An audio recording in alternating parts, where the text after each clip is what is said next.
Já, velkomin að Rauðaborðinu á mánudagskvöldi í upphafi vetrar. Það margt í boði hérna í kvöld.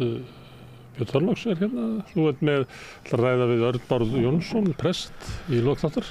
Já, það nú ýmislegt sem að svona getur verið gott að ræða við presta þessa dagana. Það eru náttúrulega þessi hræðilegu manndráp á börnum. Eitt í gær og Örn Bárður sem sagt sá sem að annar tveggja presta sem að jarðsöngstúlkuna sem gjörði var á föstudag og flutti þar líkræðu sem að kannski kallar á frekari spurningar. Hún svona að tala eitrið í samfélaginu, myrkrið svolítið og hvernig við komumst út úr því. Þannig að það verður gaman eða fróðlegt skulum við segja að svona heyra hver hans greining á þessum samtíma núna. Eru við stödd í einhverju sögulegu myrkri? Er þetta óhappatilviljanir eða hvað á maður að halda sko? Það heyrir þessu umræðu svolítið undanfarið. Viðar Halldórsson, félagsfræðingur sem oft komið hingað. Já. Skrifaði grein sem ég sá að fór mjög víða. Einmitt. Og þetta hefur oft komið fram hérna í samtölum við Rauðaborðið að sé eitthvað dauði eða myrkur í kúltúr okkar. Já, og sko einstaklishyggjan, efnishyggjan sem komin út fyrir einhverja þjófabálk. Já, og ein spurning sem ég hef heyrt bara svona venjulega íslenska foreldra velta fyrir sér í dag sko hvernig eigum við að ræða við börnin okkar það sem að gerast þarna úti. Það er ekkert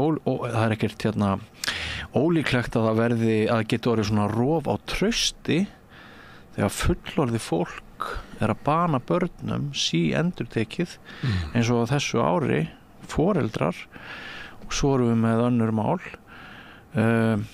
Það ég ætla að reyna að fá svona frá honum sem manni þaulvönum í sálgæslu hvaða orð við ættum að nota við börnin okkar og hvernig við eigum að svona fylgja þeim inn í kvöldið. Hvernig við ræðum þessa atburði við kvöldverðarborðið eða fyrir svefnin.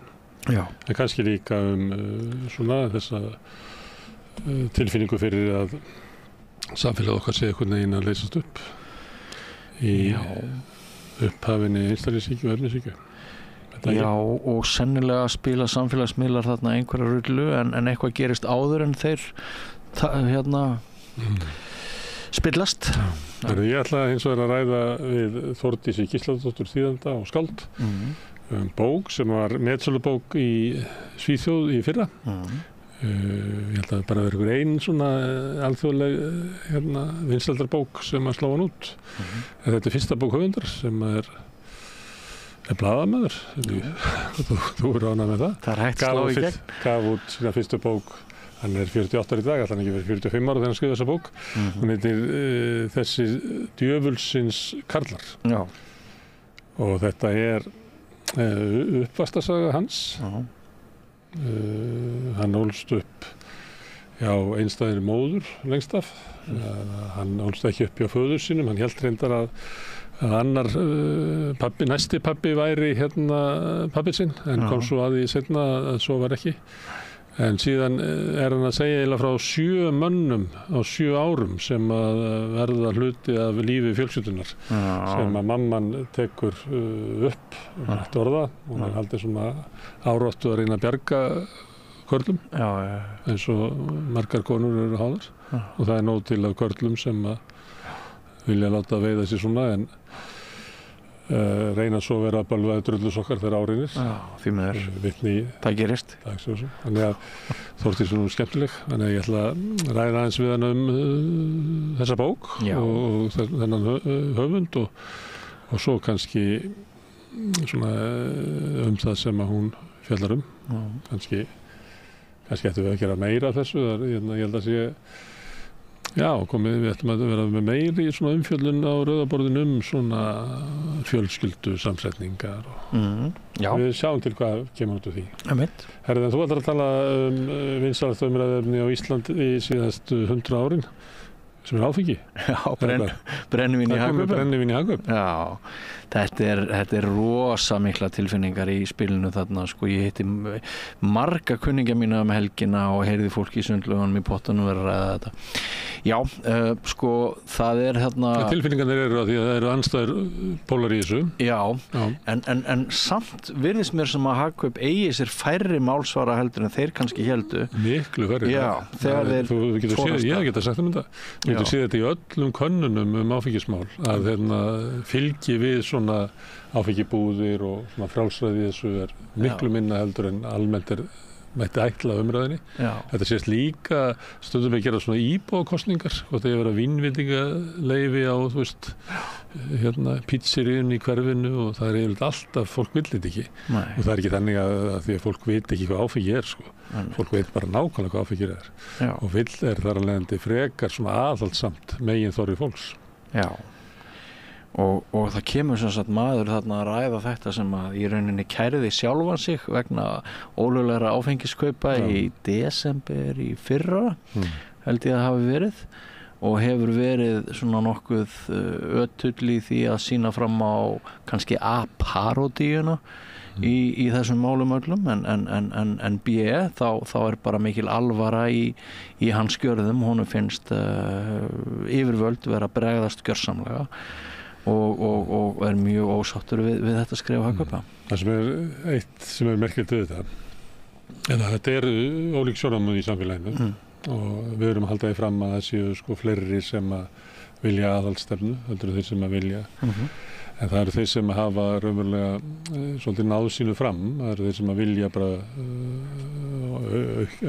aukið aðgengi áfengi og það er ekki bara það er bjóruvarleiður heldur bara fjölgun útsölustaða, lengri opnunartími, fleiri veitingastaðir og það er svona hægt og bítandi bara verið meira aðgengi og kannski ekki miklar kröfur eftir upp að fá það líka inn í Hagkaup. En það sem er svo athyglisvert að þessu þetta gerist á ekki Sjálfstæðisflokkurinn með dómsmálaráðuneytið, þá gerist eiginlega ákvörðun samfélagsins hvaða leið er að fara. Að það er eiginlega bara sá freki ræður.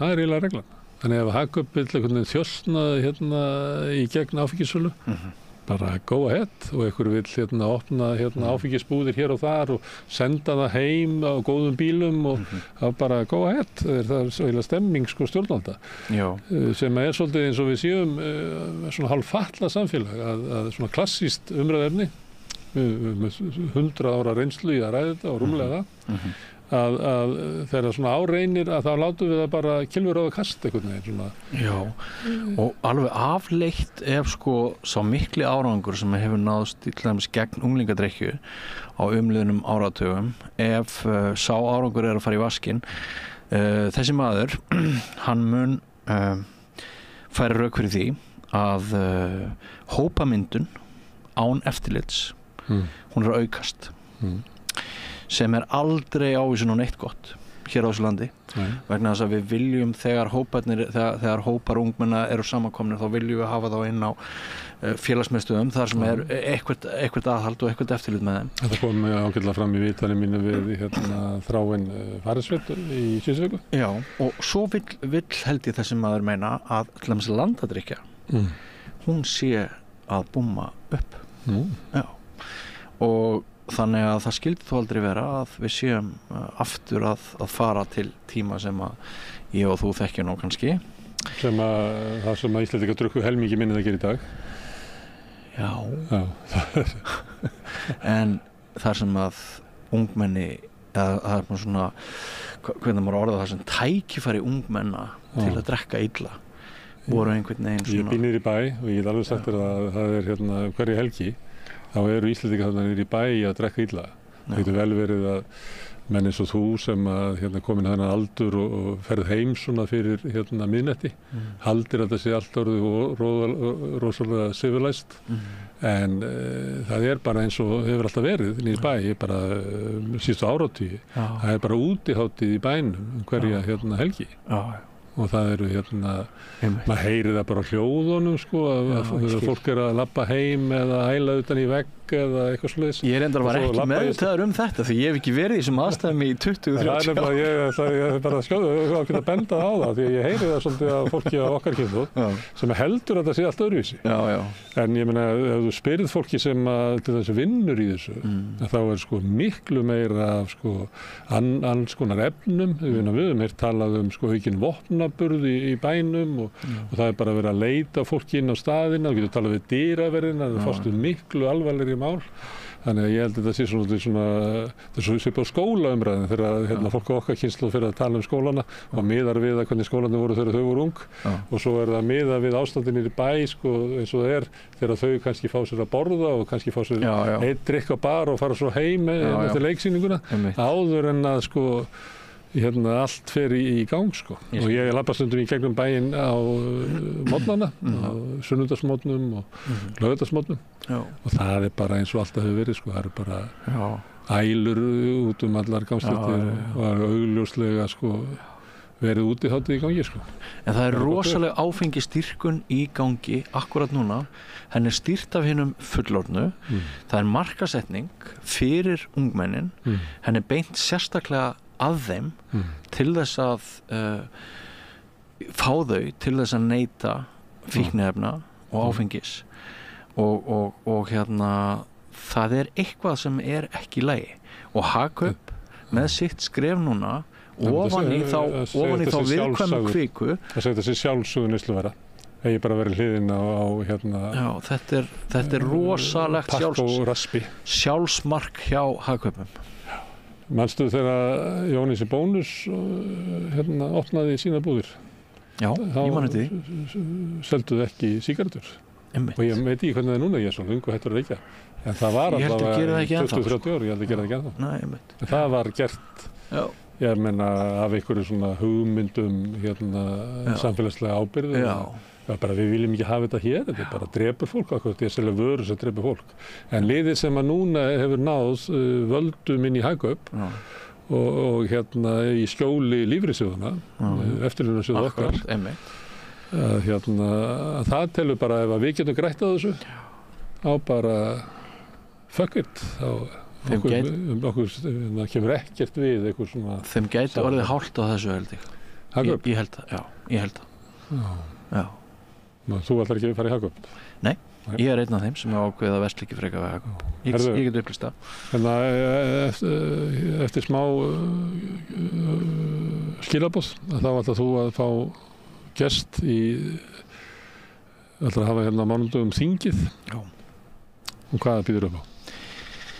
Í kvöld býð ég upp á þingflokksformann Samfylkingarinnar, þessa flokk sem fer með himinskautum í skólanum. Fyrrverandi formann?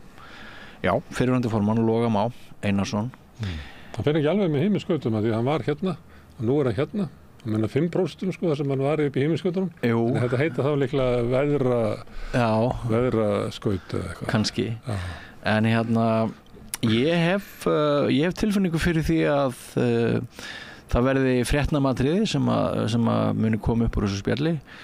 Mér langar að fá að vita allemins hvort Samfylkingin hefur tekið ákvörðun það hvaða leið verður farin til þess að finna mannskap í þessum kjördæmum framöndan og ég hef góða vonun til þess að hann muni upplýsa það hvaða leið verður farin. Við munum fara í söguna svolítið og samtíman og einhverju leyti í framtíðina og ég geti bara trúa að þetta verði ágætis spjall. Oft eru við hér í þinginu með hópa þingmönnum sem kannski takast á og rífast en stundum er bara gott að fara svona á dýptina og það verður sem sagt verkefni mitt með Loga að fara á dýptina. Ég er með spá að fylgi Samfylkingarinnar muni svona heldur síga í vetur. Já, en heldur að þau verði stærsti flokkurinn þegar það kemur á kosningum? Ég veit ekki, það verður alltaf hvernig svona ég held að svona vindurinn undir vængjónum séu svona minni. Þau eru ekki uppstreymi einhvern veginn, eða þú veist svona það finnur það er bara aðrir flokkar sem er náttúrulega miðflokkurinn og viðreist fyrir þurfa að braggast og það er alls konar hlutir að gera sko sem að nú eru það því að sko Samfylkingin sömuleyti er búin að vera í kosningabaráttu, einn flokka. og við að kynna sinn nýja formann sem að núna allir múin að kynna svona með lítil svona nýjung í honum kannski. Þannig að ég held að ég spái svona, hvað heitir það svona lækkar flugið hægt og bítandi. Mjúkri lendingu? Nei, ég veit ekki það, ég ekki að segja hrynjinni. Ég held að það er þessi rosalega margt eftir að gerast í pólitíkinni, af því að það bara breytist allt þegar sá sem er að svara könnunum er að svara eins og hann sé að labba inn í kjörklefa eða hvort það sé að kasta fram eitthvað miðju kjörtímabili. Þannig ég held að núna í vetur, ég held að verði líka rosalega hörð efnahagsumræða. Það verður svona, ég held að verði rosalegt líf í pólitíkinni og þá náttúrulega reynir á alla flokka sem að þá held ég að sé ekki þetta svona eitthvað samfélgin og hinir, ég held að það sé bara óraunhæft og þá náttúrulega leysist að mörgu leyti en nú er vandið að það er svo margir sem að telja þarna séu mörg þingsæti í boði sem leita til og ef það fækkar svona þá leysist það svona sér. Ég mun einmitt spyrja hann hvort Kristrúnu langi meira í forsætisráðherrastólinn eða fjármálaráðuneyti því stundum hefur hún talað þannig að það sé hennar uppáhaldsráðuneyti. Það er eitt sem að ég held líka að trufli sókn Kristrúnar. Það er betra fyrir hana að ef að Bjarni Benediktsson í fjármálaráðuneytinu nú þegar hann komin í forsætisráðuneytið að það er svona erfiðari staða fyrir hana. En varðandi það að ég myndi segja við alla, heyrðu farðu í fjármálaráðuneytið og þannig hefur það eiginlega verið eftir hrun vegna þess að við hrunið þá varu efnahagsmálin tekin úr forsætisráðuneytið og færði yfir í fjármálaráðuneytið.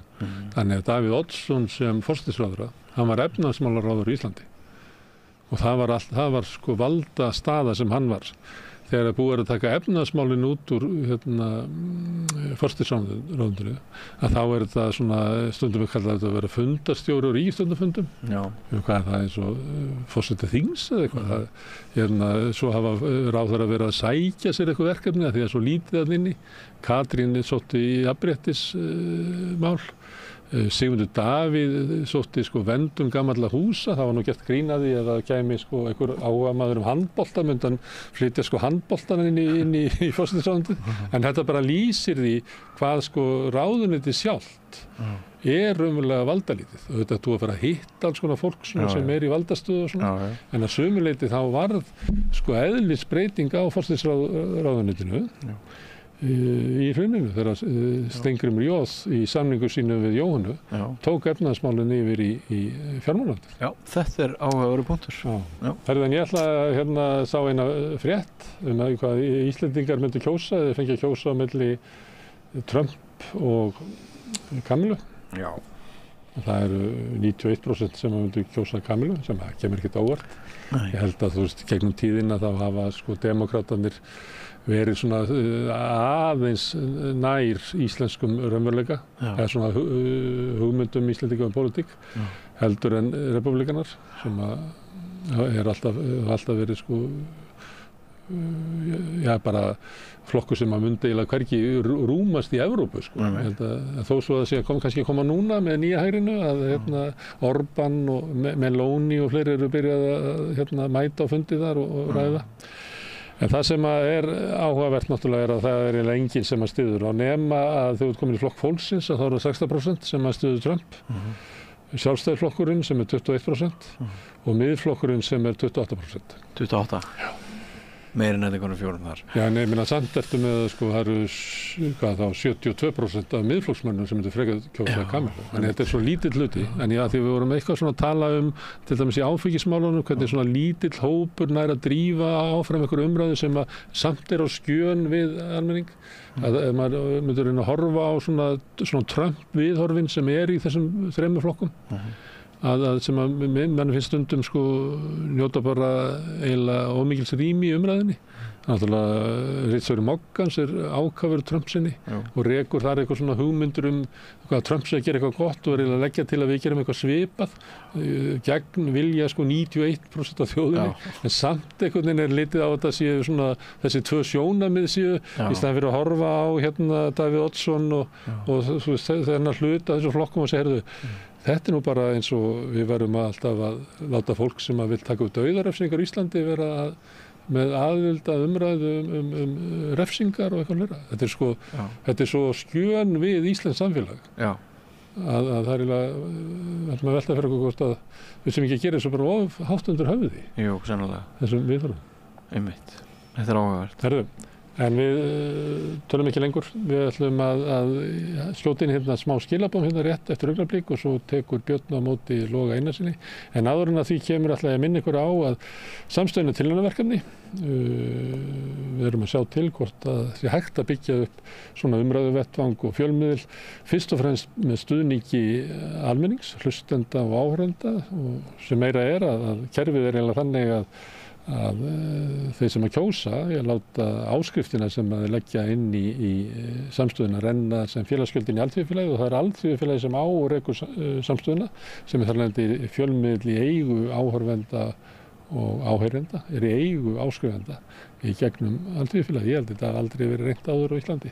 En þetta er tilraunaverkefni sem við erum að gera vegna þess að við metum það að það sé eiginlega vita vonlust að byggja fjölmiðla upp á svona hefðbundnari hátt sem byggir upp á auglýsingum eða einhverju framlagi stöndugra fyrirtæki og annað slíkt. Við teljum eiginlega eina leiðin til þess að byggja upp góðan fjölmiðil sem að gera það með því að margir leggi lítið til og saman verði þá eitthvað stórt og merkilegt. Samstöðin er það náttúrulega ekki eitthvað stórt og merkilegt en hún vísir að einhver sem gæti orðið stórt. Og við vitum það og byggjum það bara á samtali okkar við fólk að þó svo hafi rúmlega 1400 manns gert áskrifendur að samstöðinni að þá séu miklu fleiri það núti sem að geta vel hugsað sér að gera það, finnst samstöðin skipta máli í íslensku samfélagi og eru til í að leggja því lið að samstöðin byggist upp og kannski fá að sjá hvað úr henni getur orðið ef hún fara að vaksa enn. Ef þú ert einn í þessum hópi sem er kannski fyrir löngu búin að ákveða það að styðja samstöðuna en hefur ekki látið verið að því, þá hvet ég til þess að fara inn á samstöðun.is, það er hnappur sem ástendur áskrift, það getur skráð fyrir 2500 krónum sem er grunn áskriftin.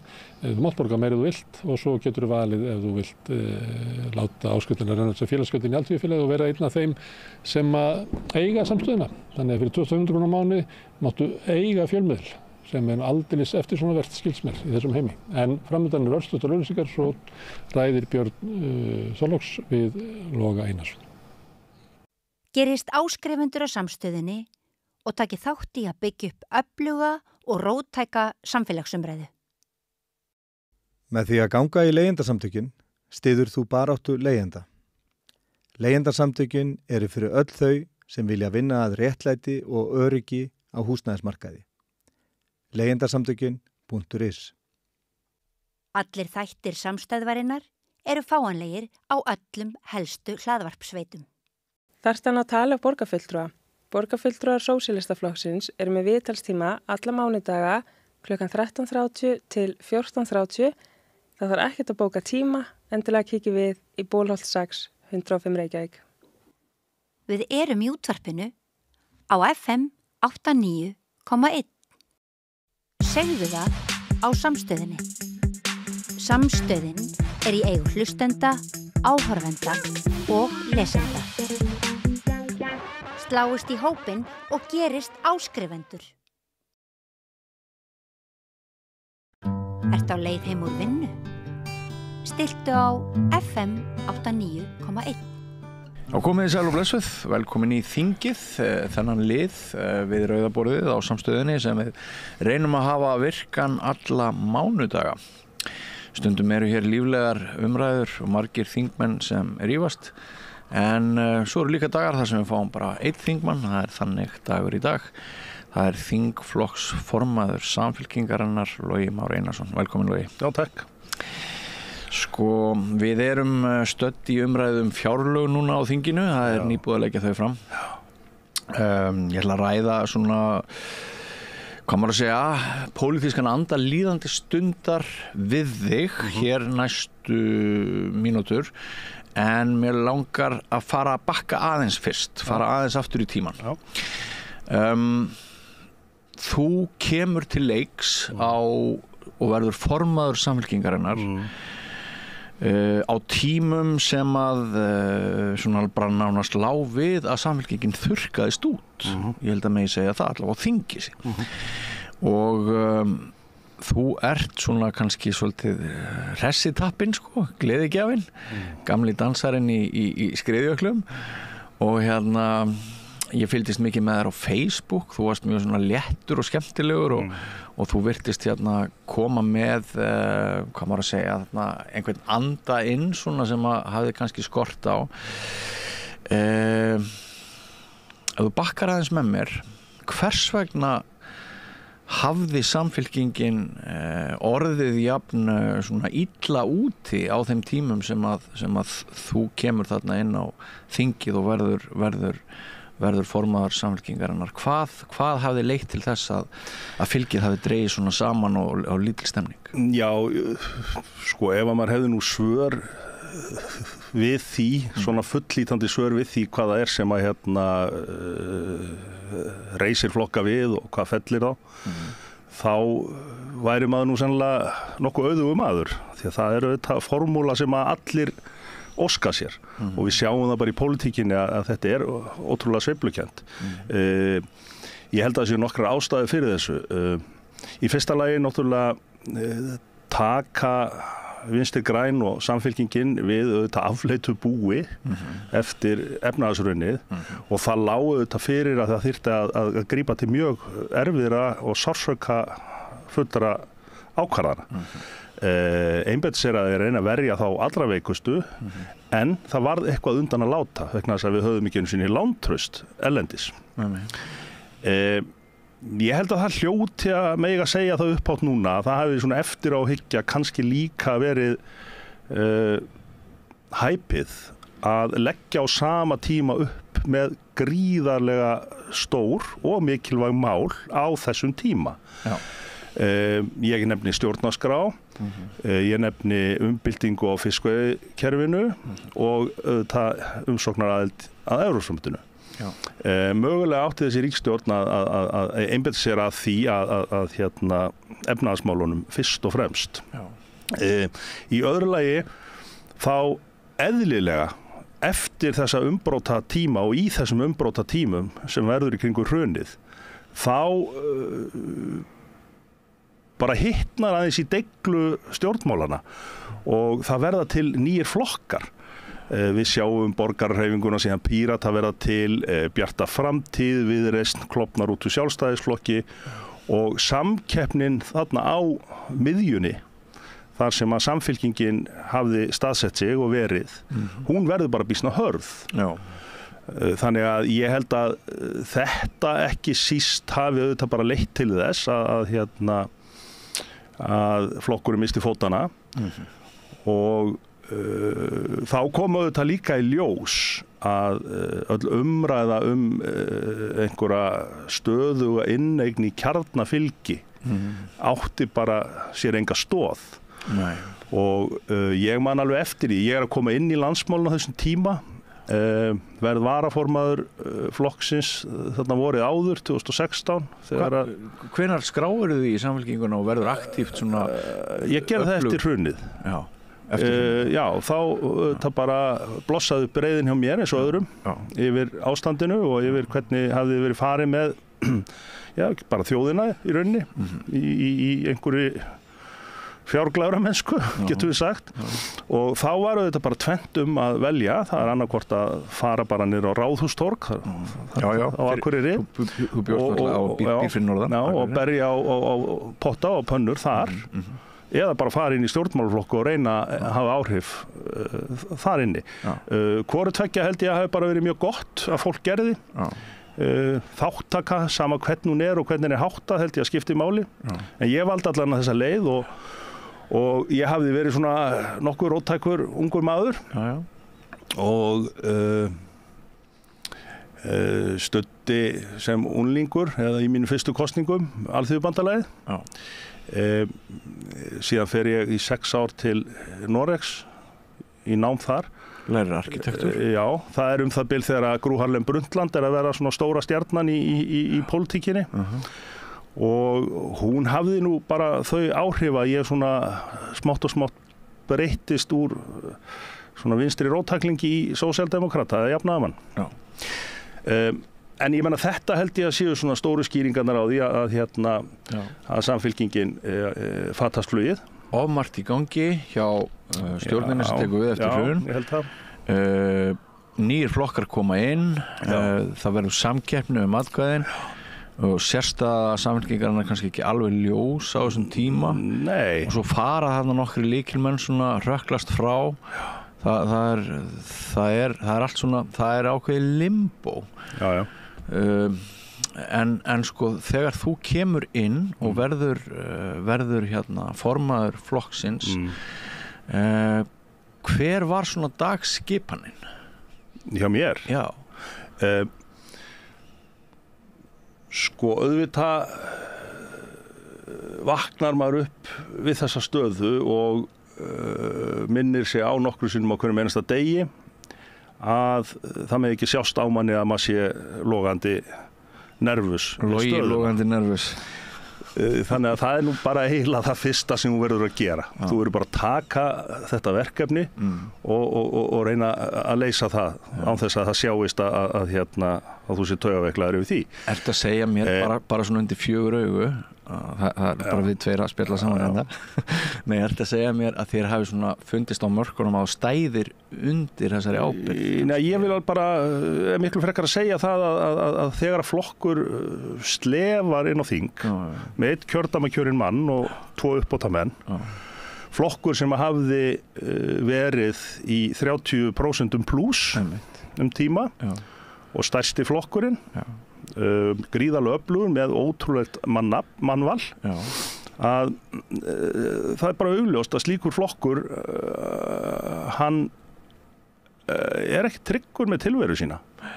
Þannig að í rauninni fyrstu viðbröðin voru bara að tróða marfaðan og að því að þú talaður að ég hafi reynt að vera léttur og kátur, að þá er það ekkert leyndarmál að stór hluti af mínu verkefni var hreinlega að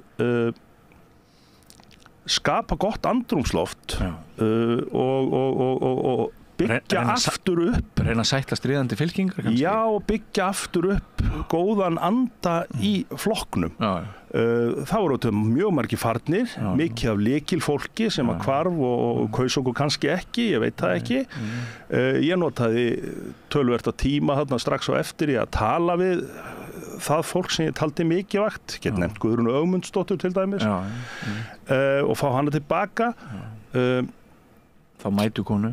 Já, og síðan þurfti maður auðvitað að horfa til þess hvaða fólk var það svo innan flokksins sem að sýnd okkur þó þá hollistu 2016 og kaus okkur, fyrir hvað stóð það fólk fyrir og vera í einhver tíma minnst okkur í málsvari þeirra sjónarmiða sem þar var, sem að þau höfðu. Þannig að dagskipunin var auðvitað líka bara svo að vera áberandi á þinginu þrátt fyrir að vera bara 3. Við nutum þess náttúrulega að Oddný Harðardóttir var reynsluboltinn í hópnum. Er þú Oddný og Guðjón Brjáns? Já.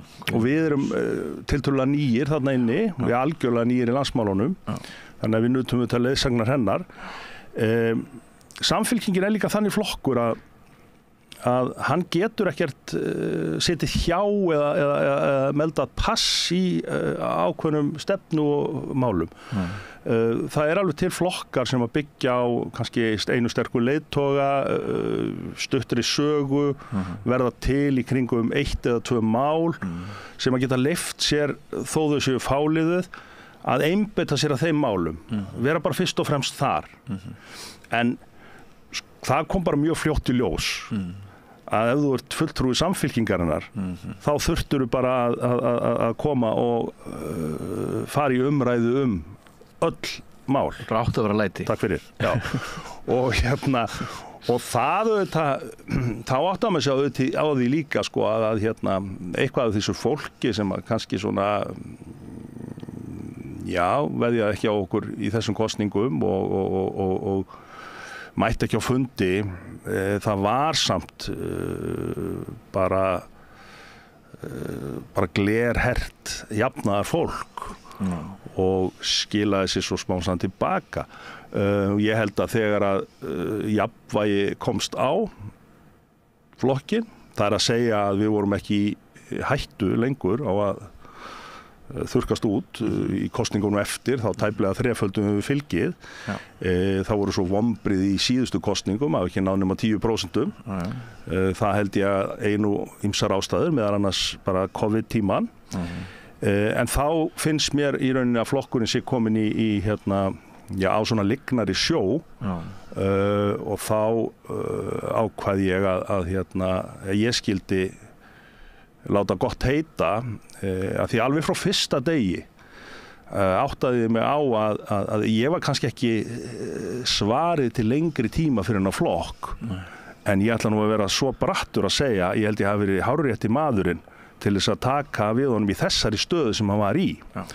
Núna nýti ég þess bara að vinna í bakvarðarsveit nýs formans sem að mér finnst hafa komið alveg ótrúlega sterkt inn í íslensk stjórnmál. Nú líka í framvarðarsveitinni sem þingflokksformaður, ekki satt? Jú, en ég í bakvarðarsveit hennar, þó ég sé í framvarðarsveit flokksins. En sko, ef við víkjum aðeins aftur á þeim tíma, þá sko, ef ég væri í þinni stöðu og hérna öflugasti þingmaður og sá þingmaður sem að þjóðin hafði mesta trú á og hefur mesta trú á núna, sem Kristrún Frostadóttir sem tók við að þér sem formaður. Þetta gerðist allt í góðum friði ykkar á milli. Hún virðist hafa stungið upp á því við þig eða beðið þig eða eitthvað svoleiðis. Værir þú til í að stíga til hliðar? Nei, það var ekki þannig. Auðvitað skynja maður skynjar auðvitað sinn vitjunartíma oft. Já, ok. Maður skynjar auðvitað líka þegar það svona öflugt fólk sem að stíga fram og rísa upp. Og hérna... Þannig að hafðir þú algjört frumkvæða, fékkstu sjálfur hugmyndina? Ég meina þetta var alveg ákveðið að minni hálfu bara eftir, daginn eftir kosningar 2021. Það var svo aftur á móti tímapunkturinn sem að ég þurfti að ákvarða. Var engin þrýstingur á þig? Jú, auðvitað þrýstingur. Ég meina það þrýstingur á Bjarna Benediktsson, það þrýstingur á Guðmund Inga væntanlega núna, þrýstingur á fólk sko, en það breyti því ekki að þú eru að taka svona ákvörðun yfirvegað og ég hafði alveg fullan stuðning hjá því fólki sem ég treysti best í flokknum til þess að setja fram yfir þennan landsfund, af því mér fannst skipta máli að Samfylkingin myndi kjósa nýjan formann á landsfundi. Það ekkert heppilasta fyrirkomulagi að það gerist aftur og aftur að fólk komist til áhrifa í formennsku með sama hætt og ég gerði og ég hef reyndar endurnýjað umbóð með tvisvar á landsfundi. Þannig að mér fannst það skipta máli og þú veist, þú verður var við og það fer ekki fram hjá þér þegar að Kristrún talar bara strax fyrsta samtal mitt við hana að þarna var manneskja sem var mjög mikið spunnið í. Þannig að það auðveldaði líka mína ákvörðun að ég vissi að það voru 2-3 einstaklingar sem að voru tilbúinir í þetta verk og hún kannski fremst meðal jafningja þar.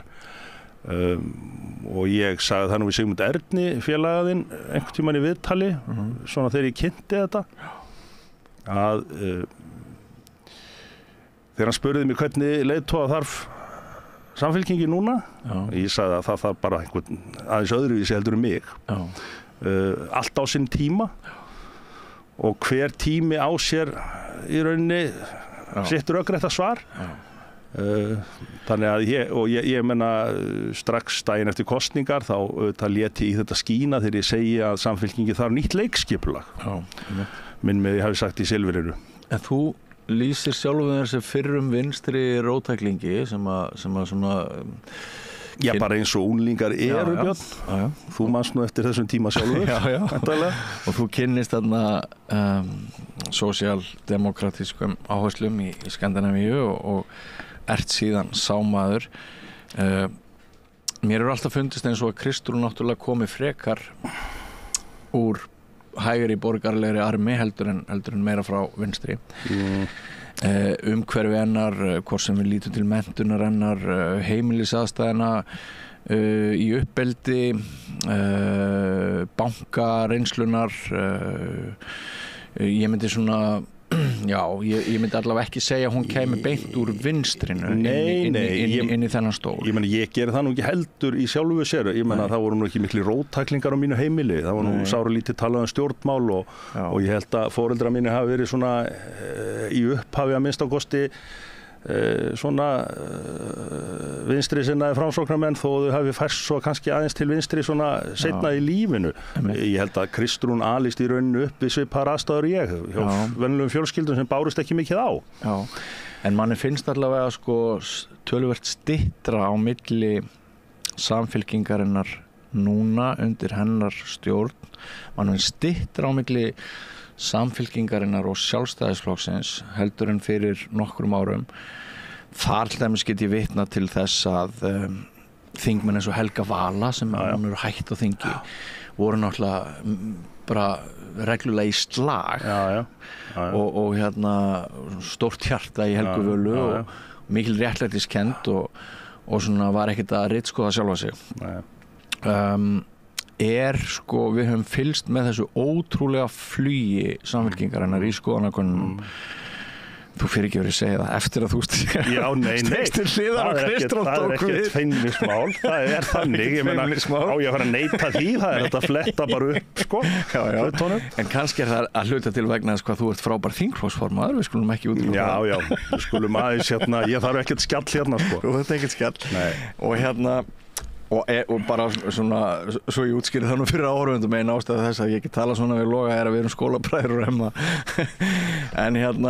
En sko Logi, í ljósi þess hvað þetta hefur gengið vel hjá okkur undanfarið í skoðanakönnunum og svona stóra verkefnið framöndan, það eru allir sammála það er alveg saman hvað maður kemur, það gera allir ráð fyrir því að Samfylkingin verði í næstu ríkisstjórn og hérna mögulega með ansi gott fylgi, en sem sagt eru við bara að fara að kjósa annan sjálfstæðisflokk undir stjórn Kristrúnar? Nei, því fer nú svo fjarri. Sko, ég held að það megi alveg til sanns við að færa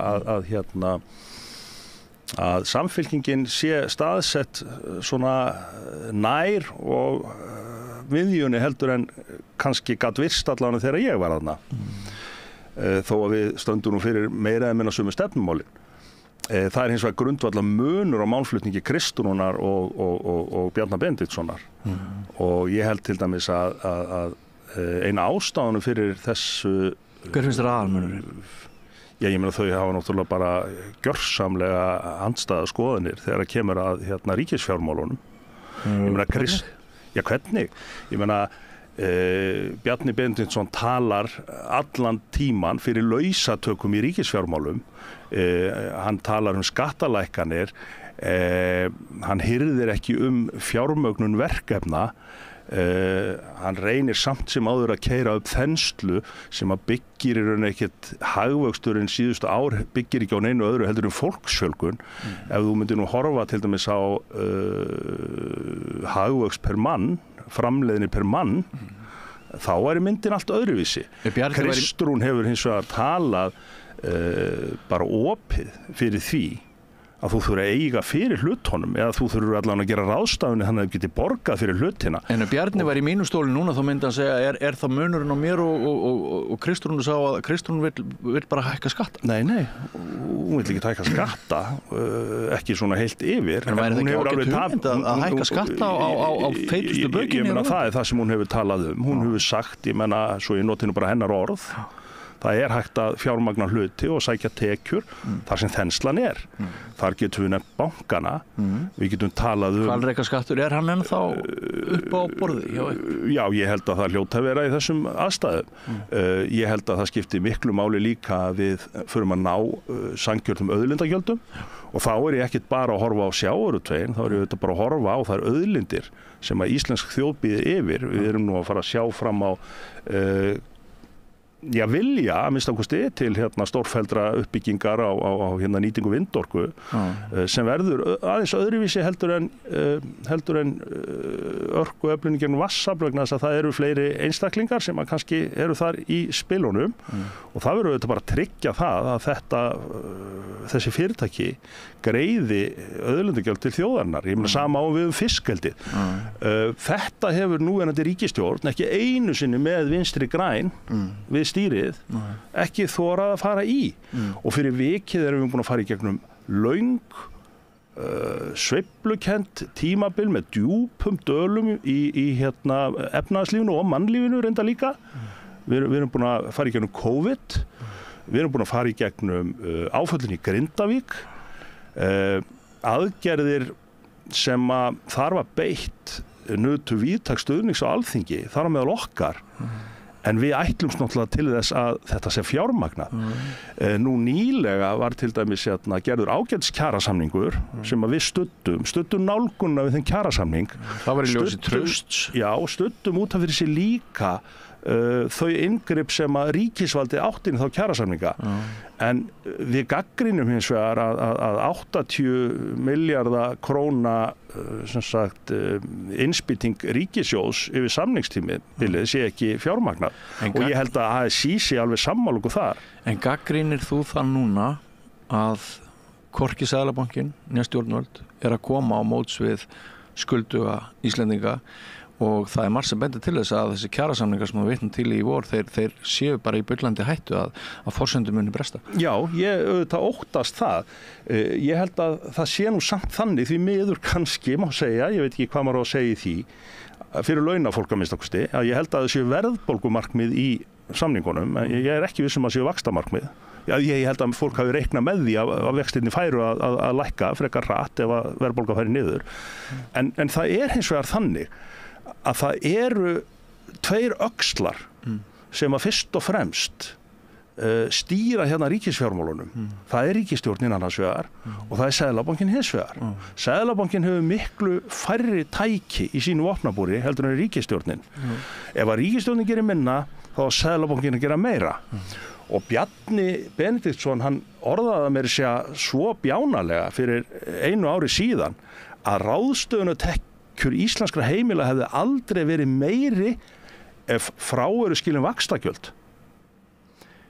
Þú hefur nú væntanlega orðið var við það að vaxtagjöldin skipta dálítið máli frá mánuði til mánaða núna, er það ekki? Þannig að það má alveg færa rök fyrir því að þessi háu vextir 9,25% núna í 1 ár þetta er að minnstakosti sama hvað menn kalla þetta er ígildi meiri skattahækkana heldur en að almenningur í landinu hefur séð svo áratugum skiptir og þetta er fyrst og fremst á ábyrgð ríkisstjórnarinnar sem hefur ekki beitt aðhaldi og það má ekki gleyma því að aðhald er þetta að sýna með tvennum hætti.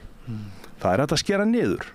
Það er hins vegar mjög erfitt í umhverfið þar sem að innviðir hafa verið sveltir eiginlega í öllum málflokkum, hvort sem er menntamál, heilbrigðismál, vegamál eða annað. En það er líka þetta að setja, það er líka þetta að sýna aðhald með því að sækja tekjur þangað þessi tekjur eru að fá. Það eru klárlega ekki á heimilum landsins. Það eru klárlega ekki hjá millistéttinni heldur.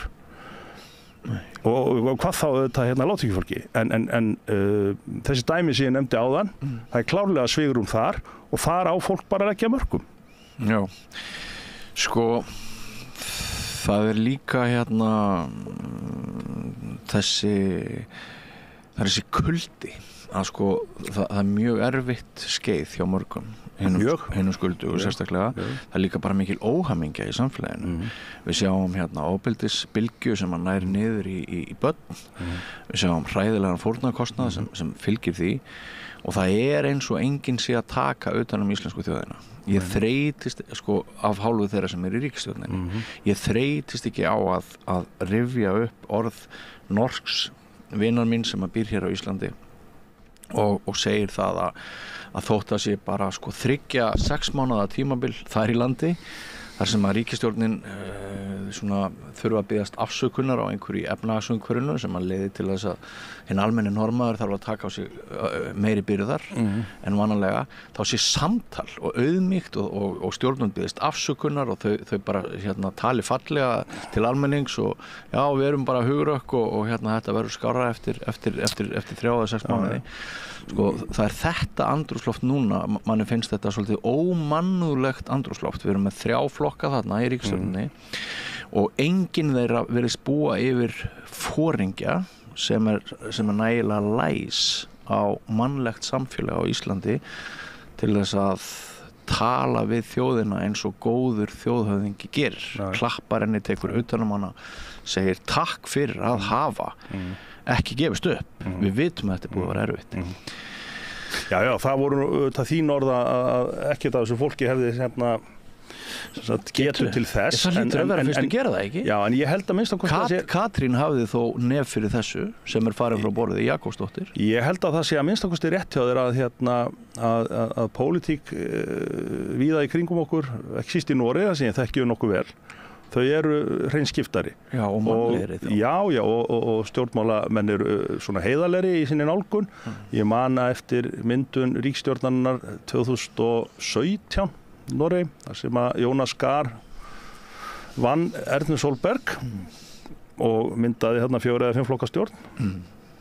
Að ég fylgdist með blaðamannafundinum sem var haldinn á Gardermoen daginn eftir kosningar og þá var bara gengið á röðina hjá formönnum flokkana sem mynduðu ríkisstjórn og þau fóru bara yfir það hreinskilnislega af hverju þau mynduðu ríkisstjórnana, hverju þau náðu fram af sínum málum, hvað þau þurftu að gefa eftir. Þannig að það lá bara fyrir og þau þurftu þó ekki að eyða næstu 4 árum eins og þessi ríkisstjórn búin að gera í að vera alltaf að neita fyrir það að þau hafi gefið eitthvað eftir. Þetta hefur endað í því að við erum sumir segja að við séum með 3 ríkisstjórnir, aðrir segja að við séum með 12 ríkisstjórnir, að minnst okkur tala þingmennirnir, ráðherrarnir og formenn flokkana bara fyrir sjálfa sig. Einn formaður núverandi í stjórnarflokknum gekk nú svo langt á flokkstjórn eða landsfundi flokksins fyrir 1 eða 2 árum síðan að segja að tilgangur þeirra í ríkisstjórn er að koma í veg fyrir að samstarfsflokkurinn næði einhverju fram. Hver er það? Það var Guðmundur Ingi. Já. Við erum þarna til þess að verjast vonda Sjálfstæðisflokknum. Er þetta nú góður heimamundur fyrir brúðkaup? Nei, eða hjónaband? Nei. Ég er ekki vissu það. Og sko, en bara svo í rökstuði álit mitt af því þú ert náttúrulega að kalla eftir því að þú segir þetta er þín skoðun og alveg rétt þetta er mín skoðun. En ég ætla bara að rökstuði þetta. Að mitt í hamförunum þegar þær rýru eignir sem þó hafa kannski orðið til, ef að segja 10-20 milljónir hjá einhverju meðal fjölskyldu sem að hefur verið í strögglinu en hefur þó náð að eignast kannski 10-20 milljónir. Mitt á þeim tímum þegar þetta fé kann að vera að brenna upp núna í hávöxtunum, svo litla eign sem að fólk hafi nörla fyrir á áratugum, þá kemur formaður Framsóknarflokksins og talar verðbólgu og DNA sem er svona jafn langt frá samúðinni eins og mannúðinni sem að þyrfti kannski að hugga þennan hóp sem er að missa allt sitt út á ákvörðunum sem að ekki er hægt að gera almenning ábyrgan fyrir. Og hinn höfðinginn sem er þá ónefndur formaður Sjálfstæðisflokksins er sem sagt marg ítrekað mældur spiltasti og óvinsælasti stjórnmálamaður þjóðarinnar. Þetta er minn rökstuðning. Já, ég skil og ég meina, mér fannst þetta afleitt svar hjá honum Sigurði Inga með erðavísana og það var svona eins og að vera að útskýra mannlífið á Íslandi, þjóðlífið og efnahagslífið með sömu rökum og stjarnærisfræðingur lýsir hreyfingu himmeltunglana. En þá komum við að spurningunni. Þetta væri lögmál sem er náttúrulega fáránlegt. En þá komum við að spurningunni. Er Kristrún Frostadóttir, býr hún yfir, þú þekkir hana miklu betur heldur en flest okkar hennar, býr hún yfir næri mennsku til þess að verða góður forsætisráðherra þjóðarinnar? Já, það gerur hún. Hún gerir það? Það gerur hún. Hún er manneskja, fyrst og fremst. Já, og ég held hún verði afskaplega góður forsætisráðherra. Vill hún frekar verða forsætisráðherra en fjármálaráðherra? vegna þess að hún talar stundum eins og fjármálaráðuneytið sé það embætti sem að sé mikilvægast að Samfylkingin komast yfir. Sko, nú erum við Kristrún ekki á hverjum degi að ræða hvað hún vill gera og hvað hún ætlar að gera eftir kosningar þar sem að enginn veit hvernig fara. Ég hér að spyrja til þess að í þeirri vona og talir af þér. Já, sko, að því að eitt bara mjög skýrt hjá okkur og hefur verið mjög skýrt hjá henni líka. Já. Það að við erum að vinna okkar vinnu, við erum að vinna okkar undirbúning, við erum búin að fara allt landið með nokkur 100 fundi, öllum bæjarfélögum, þar sem við höfum rætt heilbrigðismál og lagt fram stefnu, þar sem við höfum lagt fram stefnu svo í kjölfarið atvinnu og samgöngumál og erum núna í húsnæðismálum, almannatryggingum og velferðarkerfinu. Þetta gerum við algjörlega óháð hvernig við erum að mælast í skoðanakönnunum og erum ekki að láta það hafa áhrif á okkur. Mín skoðun hins vegar svo að það væri þjóðinni mjög dýrmætt að fá Kristrúnu sem forsætisráðherra og sama hvað hún vill gera í þeirri stöðu, þá vil ég verið forsætisráðherra en ekki fjármálaráðherra. Viðreisn blasir við sem samstarfskostur því þið eigið það sameiginlegt með Viðreisn að vilja ganga í ESB. Hver drauma ríkisstjórn þín?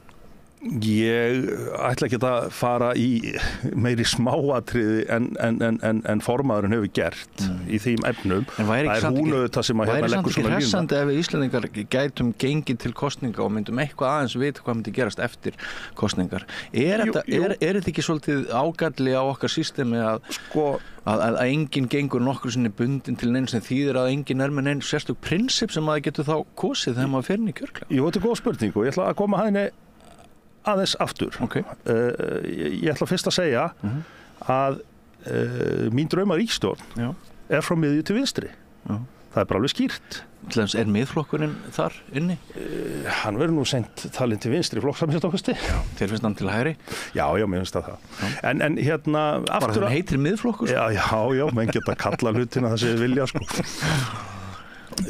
Ísland heitir Ísland og Grænland sko, þú diskutera það. Já, en þá var stóru spurningunni. Já, stóru spurningunni, hvort með að ganga bundið til kosningar. Ég meina, ég hef alveg verið hrifinn af þessari norrænu hefð sem að reyndar hefur að leysa staðis upp, bæði í Danmörku og Noregi og Svíþjóð, þar sem að það liggur bara algjörlega fyrir hvaða flokkar vinna með hverjum öðrum, sko, og þú ert með bláa blokk og þú ert með rauða blokk og svo framvegis. Þetta hefur líka leitt til þess að ásamt því reyndar að Norðmenn geti ekki rofið þing að þessum löndum hefur stundum verið stjórnað yfir langan tíma af minnihlutastjórnum sem að hefur svona skapað ákveðna auðmýkt. Þú þarft að vinna með meirihlutanum og ég var alveg hrifinn af þessu. Ég ekkert endilega vissum hins vegar að það hafi verið klókt af mér á sínum tíma að hafa bara sagt það hreint út að ég útilokka samstarf með þessum flokki og þessum flokki. Af hverju? Ekki vegna þess að ég hef ekki mynd það. Ekki vegna þess að ég hef ekki 100% mynd það. En hins vegar þá lenti ég alveg í því í umræðuþáttum og á grillinu hjá RÚV og Bylgjunni og fleiru að þættirnir í staðinn fyrir að maður geti komið sínum sjónarmiðum stefnu flokksins til framtíðar á framfæri þá snerist hann meira minna allur að ég væri útiloka einn og maður var allt í einu manni var að fara að líða pínu eins og hrekkjalómnum á skólalóðinni sko. Þegar að ég held að hafi nú verið svona stærri tuttar þar innanborðs í stjórnmálunum en akkurat ég. Þannig ég held að þetta sé ekkit endilega skynsalegt í því ástandi sem að við búum við í dag, þar sem engin flokkur að gera þetta, en ég get alveg tekið undir með þér. Það væri alveg hressandi ef að fólk fengi aðeins betri skilaboðum hvað það að kjósa og hvað ekki.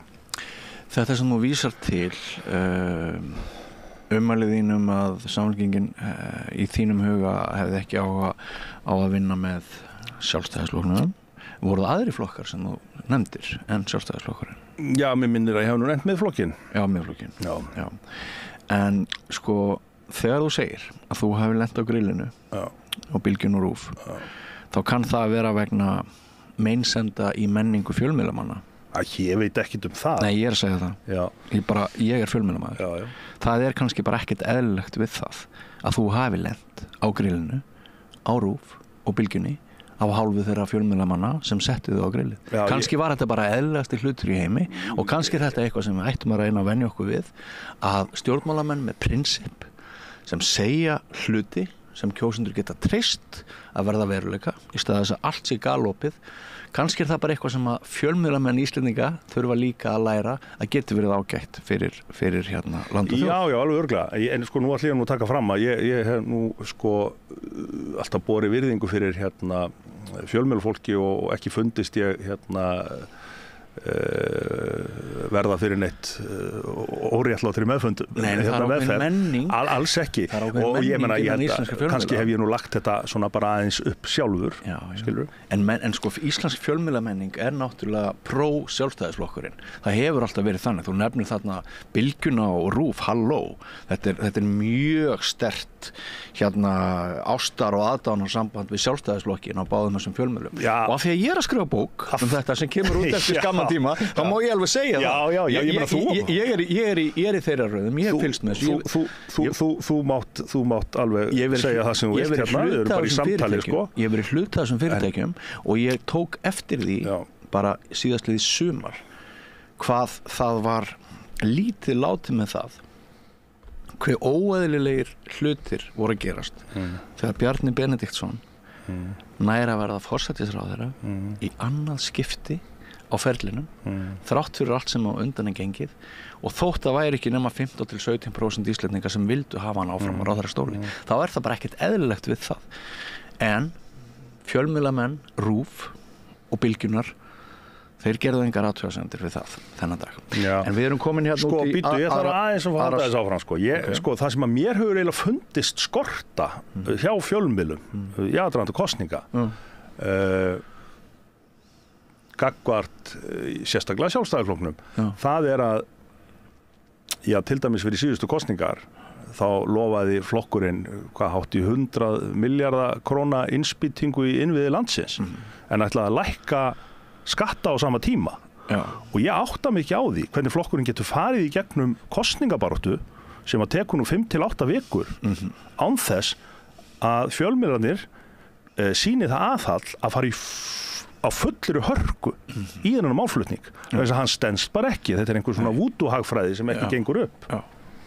Þetta bara mjög góður punktur í haður. Ég vildi gjarnan að Bjarni Benediktsson væri bara hér við Rauðaborð á hverjum degi til þess að það væri hægt að spyrja rétt spurningar. Á hann ekki einhvern möguleika svona hálftíma á dag? Jú, en hann er tregur til að koma. Já, hann er tregur til að koma. Hann er forsætisráðherra. Jú. En Logi, þá ætla ég að enda þessa umræðu okkar sem búin að vera upplýsandi að mörgu leitum mjög stund áhugaverð. Ég vona að það sé eins með ykkur hlustendur og áhorfendur. Ég að spjalla við Loga Má Einarsson, þingflokksformann Samfylkingarinnar, svo þessi sagt fyrir útvarpshlustendur sem að detta inn í þetta spjall. En fjárlögin, þið verðið að rífast þau núna næstu daga á þingi. Hvar er snöggibletturinn? Ég meina snöggibletturinn fyrst og fremst það sem ég sagði áðan að það eru ófjármagnar útgjaldatillögur í verkefni sem algjörlega nauðsynleg, skulum halda því til haga. Er þetta niðurskurðarfjárlög? Nei, ég myndi nú kannski ekki endilega segja það, en það eru þó sem sagt það er þó þannig að það er vanfjármögnun mjög víða. Landhelgisgæslan sem að hefur náttúrulega verið í mikilli brekku í mörg ár. Hún ennþá eftir þetta í stóri klípu.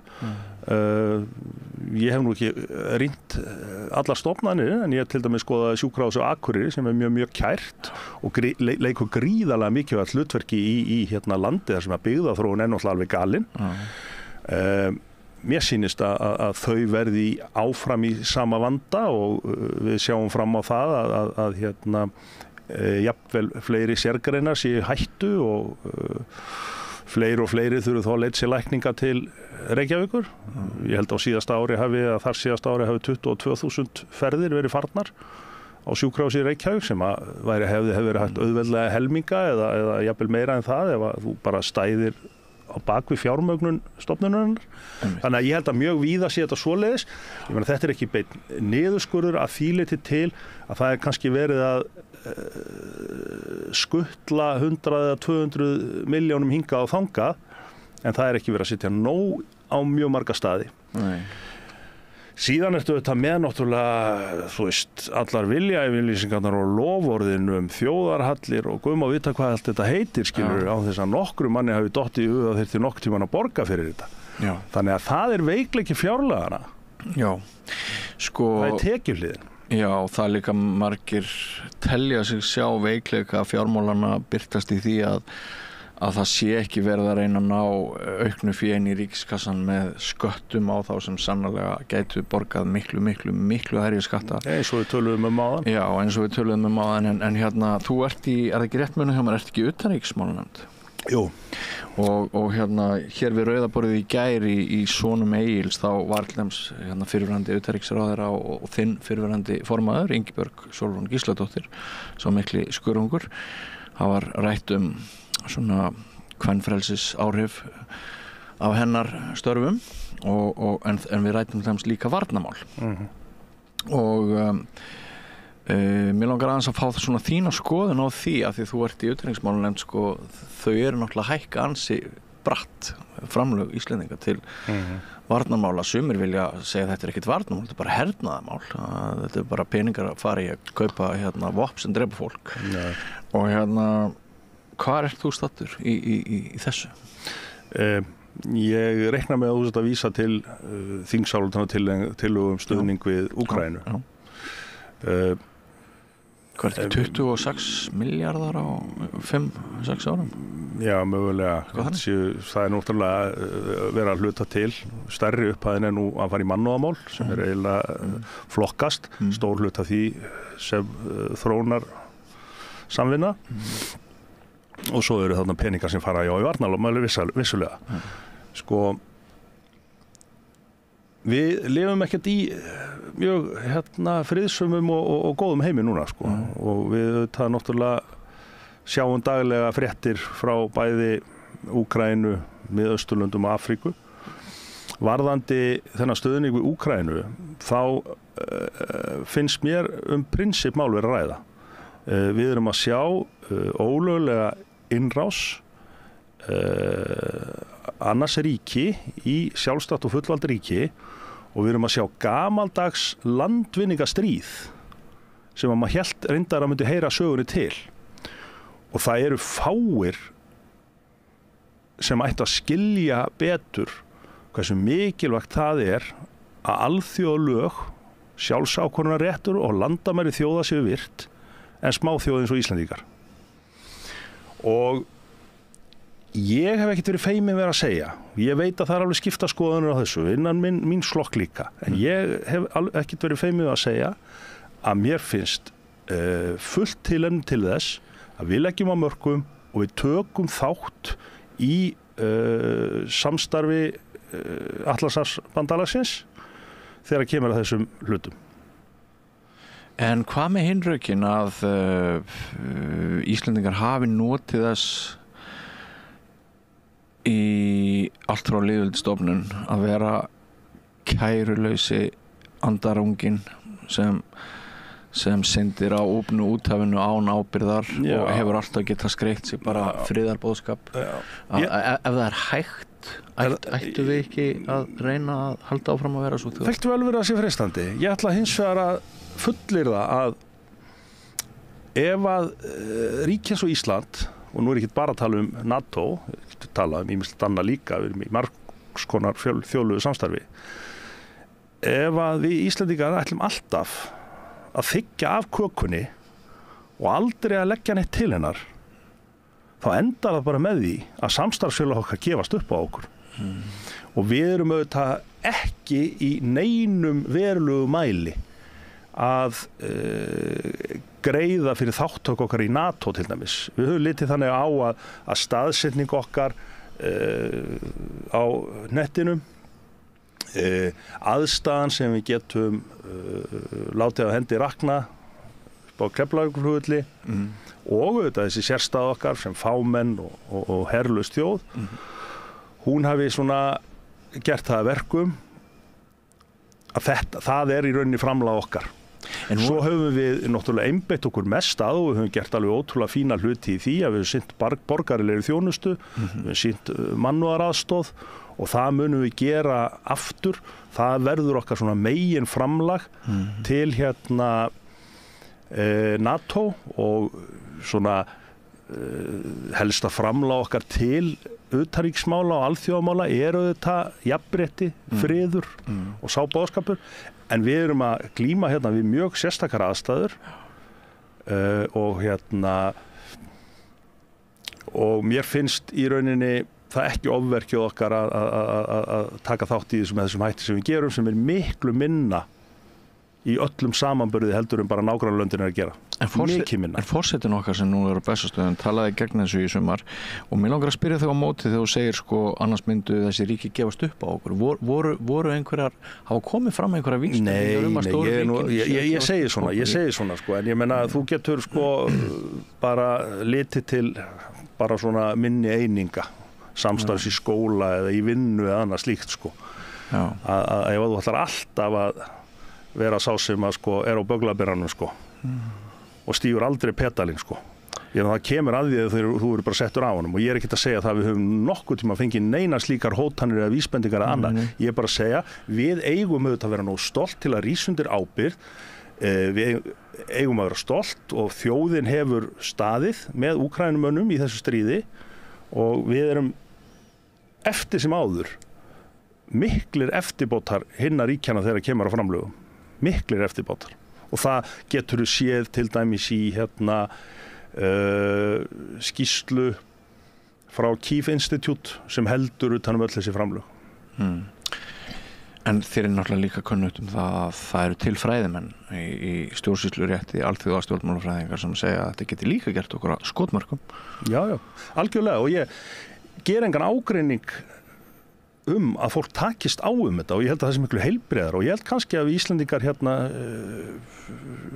eigum kannski stundum að eyða meiri tími að ræða mikið og lengi og alvarlega svona grundvallar þætti hlutana í staðinn fyrir að vera alltaf að eltast í titlingaskítinni eins og okkur nú svona dálítið tamt og mér minnir að Halldór Laxness hafi komið inn á einhvern tímann í einhverju grein. Kjarni mála gleymist alltaf. Já, þannig að ég ger engan ákvörðun það. Ég veit að það er ekkert svart hvítt í þessu og þú veist, eina sem að ég bara segja að þetta er mín skoðun og mín samfæring sem er bara byggð á þeim upplýsingum sem ég hef og í rauninni þeirri stöðu eins og ég sé hana. Gerir engan ágreining þó aðrir kunni að vera annar í skoðun og svo tókstu á það. Já. Heyrðu Logi, þetta er nú að verða ansi gott hjá okkur. Ég þakka þig kærlega fyrir að koma og spjalla við mig. En svona rétt í lokin, bara okkar á milli, hvaða ráðherra embætti langar þig í?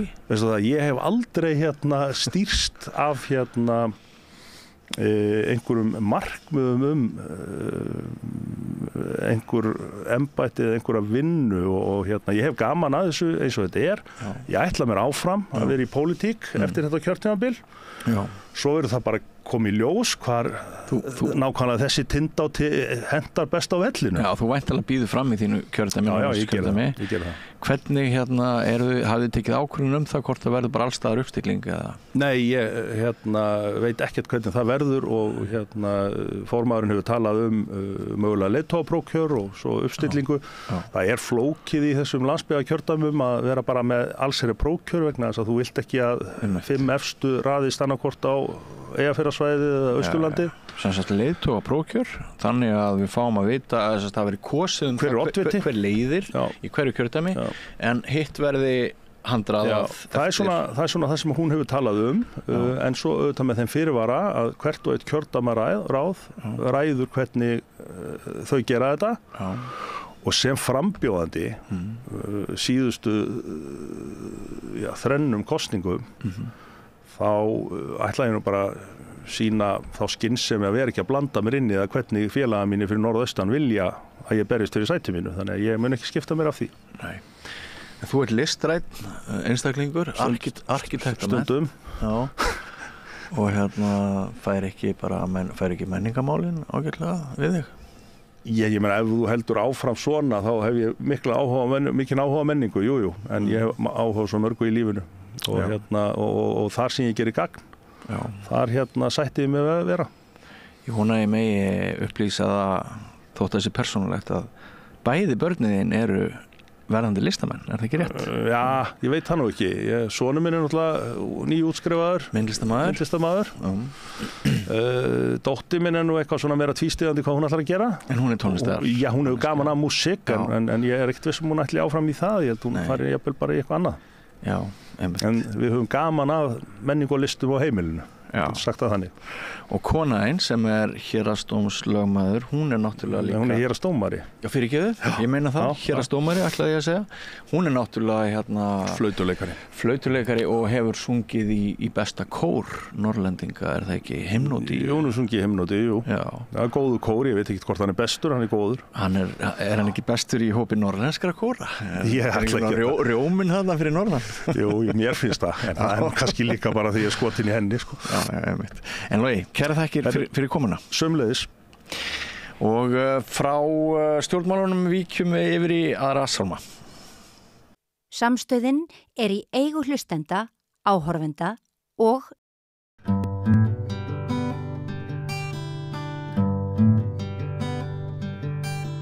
Já, við höfum ekki alveg sagt skilið við áfengisumræðuna. Við vorum í síðustu viku dálítið að fjalla þá ákvörðun Hagkaupa að fara að selja áfengi, mjög umdeild ákvörðun.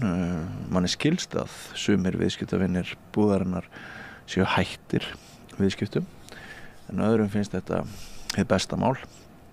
Hingað er kominn Árni Guðmundsson, félagsuppeldisfræðingur. Vertu velkominn, Árni. Takk fyrir. Sko, þú ert maðurinn sem kærðir sjálfa þig eftir áfengiskaup, ekki satt? Jú.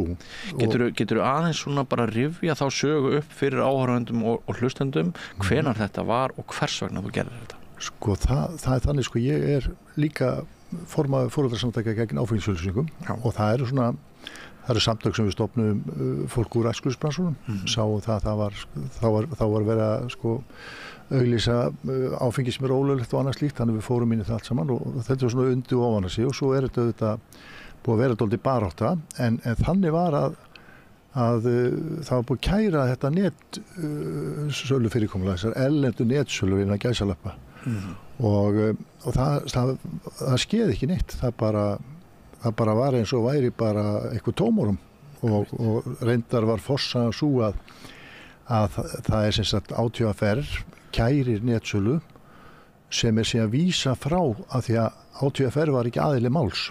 Það er að segja, það er engin efnisleg niðurstaða og eðli málsins samkvæmt þá var því máli áfrýjað en þá brást þáverandi fjármálaráðherra Bjarni Benediktsson, hann brást ókvæði við og sagði að þetta væri bara fínt, það væri búið að fá niðurstöðu og svo framvegis og allur áfengisbransin andaði léttar vegna þess að þeir vilja þetta ekki efnislega niðurstöðu í málið og þarna fóru alveg gulli tækifæri til þess að fá niðurstöðu Landsréttar eða Hæstaréttar eftir því sem og það er auðvitað til dómafordæmi svona fyrirkomulega í Svíþjóð og allt þetta en það er önnur saga.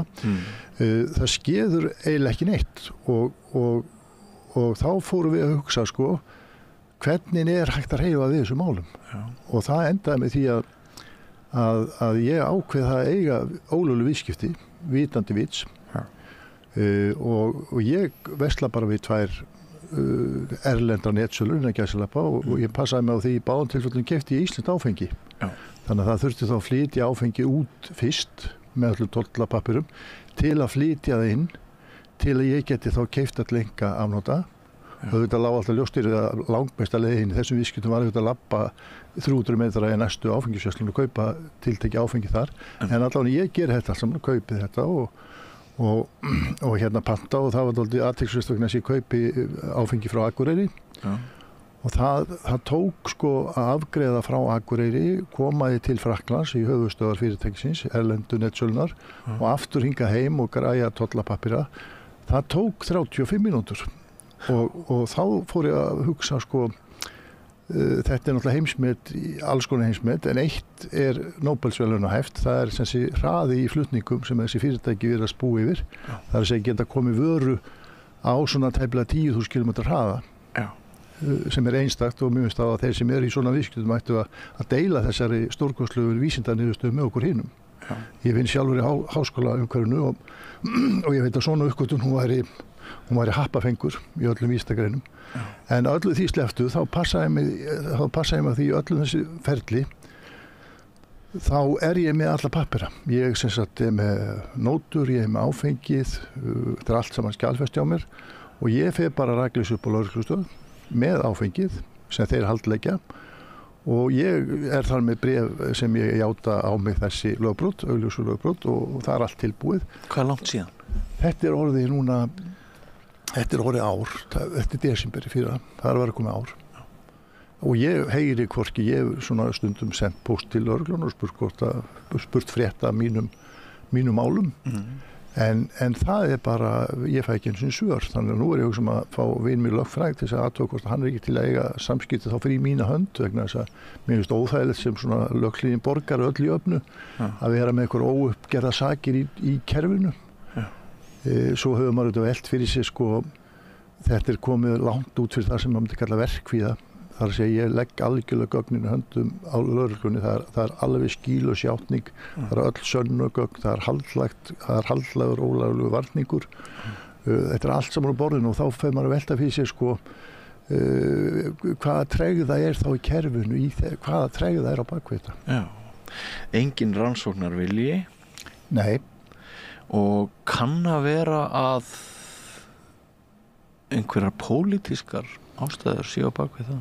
Ég hef verið að velta stolti fyrir mig því að í raun og veru leið og ég gerir dómsótt eða settur í steinina hvað sem verður gert við mig, ég bara muni huna þeim niðurstöðum sem að yfirvöld munu taka að þá fer ég að velta því fyrir mér leið og það er hérna búið að ganga frá því þá búið að samþykja það að þetta sé ólögleg starfsemi.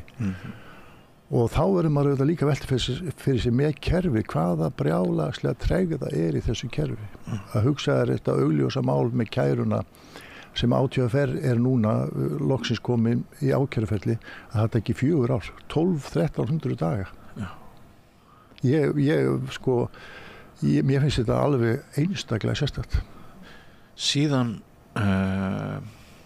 upplifur það í síðustu viku að þetta hagkaupsskref tekið ofan á annað. Já, sem bara, hagkaup náttúrulega fyrirtæki sem á sess í hjörtu þjóðarinnar. Hagkaup ekki einhver bílskúrsali út á Granda sem agreiðir út einhverja bílskúrsur eða landasala.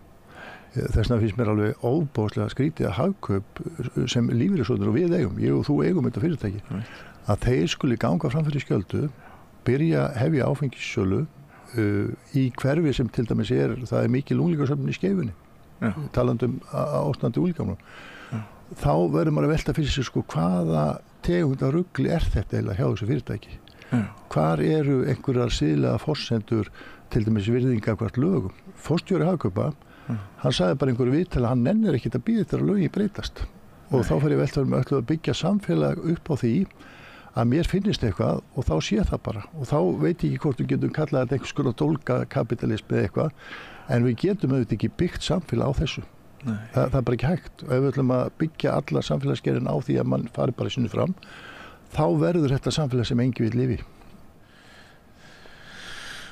Ég skrifaði fréttaskýringaröð í Fréttablaði fyrir nokkrum árum þar sem að framkom að eftir í rauninni glæsilegt starf, forvarnastarf og það hvernig við höfum haldið á okkur málum í forvarnarlegu tilliti sem hefur til dæmis nánast útrýmt unglingadrykkju og svona gert Ísland sumpart að ábyrgari stað þá svona margt sem bendir til þess að núna síðustu árum hafi verið bakslag. Mér meina að það hefur komið fram í þessar úttekt að opinber útgjöld til forvarna þau hafi verið lækkuð töluvert. Finnst þér að við séum að kljást við eitthvað svona áfengisdýrkunar andrúmsloft núna? Já, og þetta líka bara sko, því nú minn bakgrunn sko, ég svona maður sem fór inn í félagsmiðstöð 11 ára gamall sko, hefur ekkert farið út úr þeim geira, þannig að minn bakgrunn eru félagsmiðstöðar og þessi ófélagsbundna æska og allt það yndislega sem skeður í, allt þetta fallega sem á sér stað í umhverfi æskunar, öll þessi menningarstað sem allt þetta, þar líka mína rætur sko. Já. Og ég man til dæmis bara í kringum 90 og eitthvað, þá var mjög erfitt ástand í áfengismálum og það var líka ofbeldi. Já.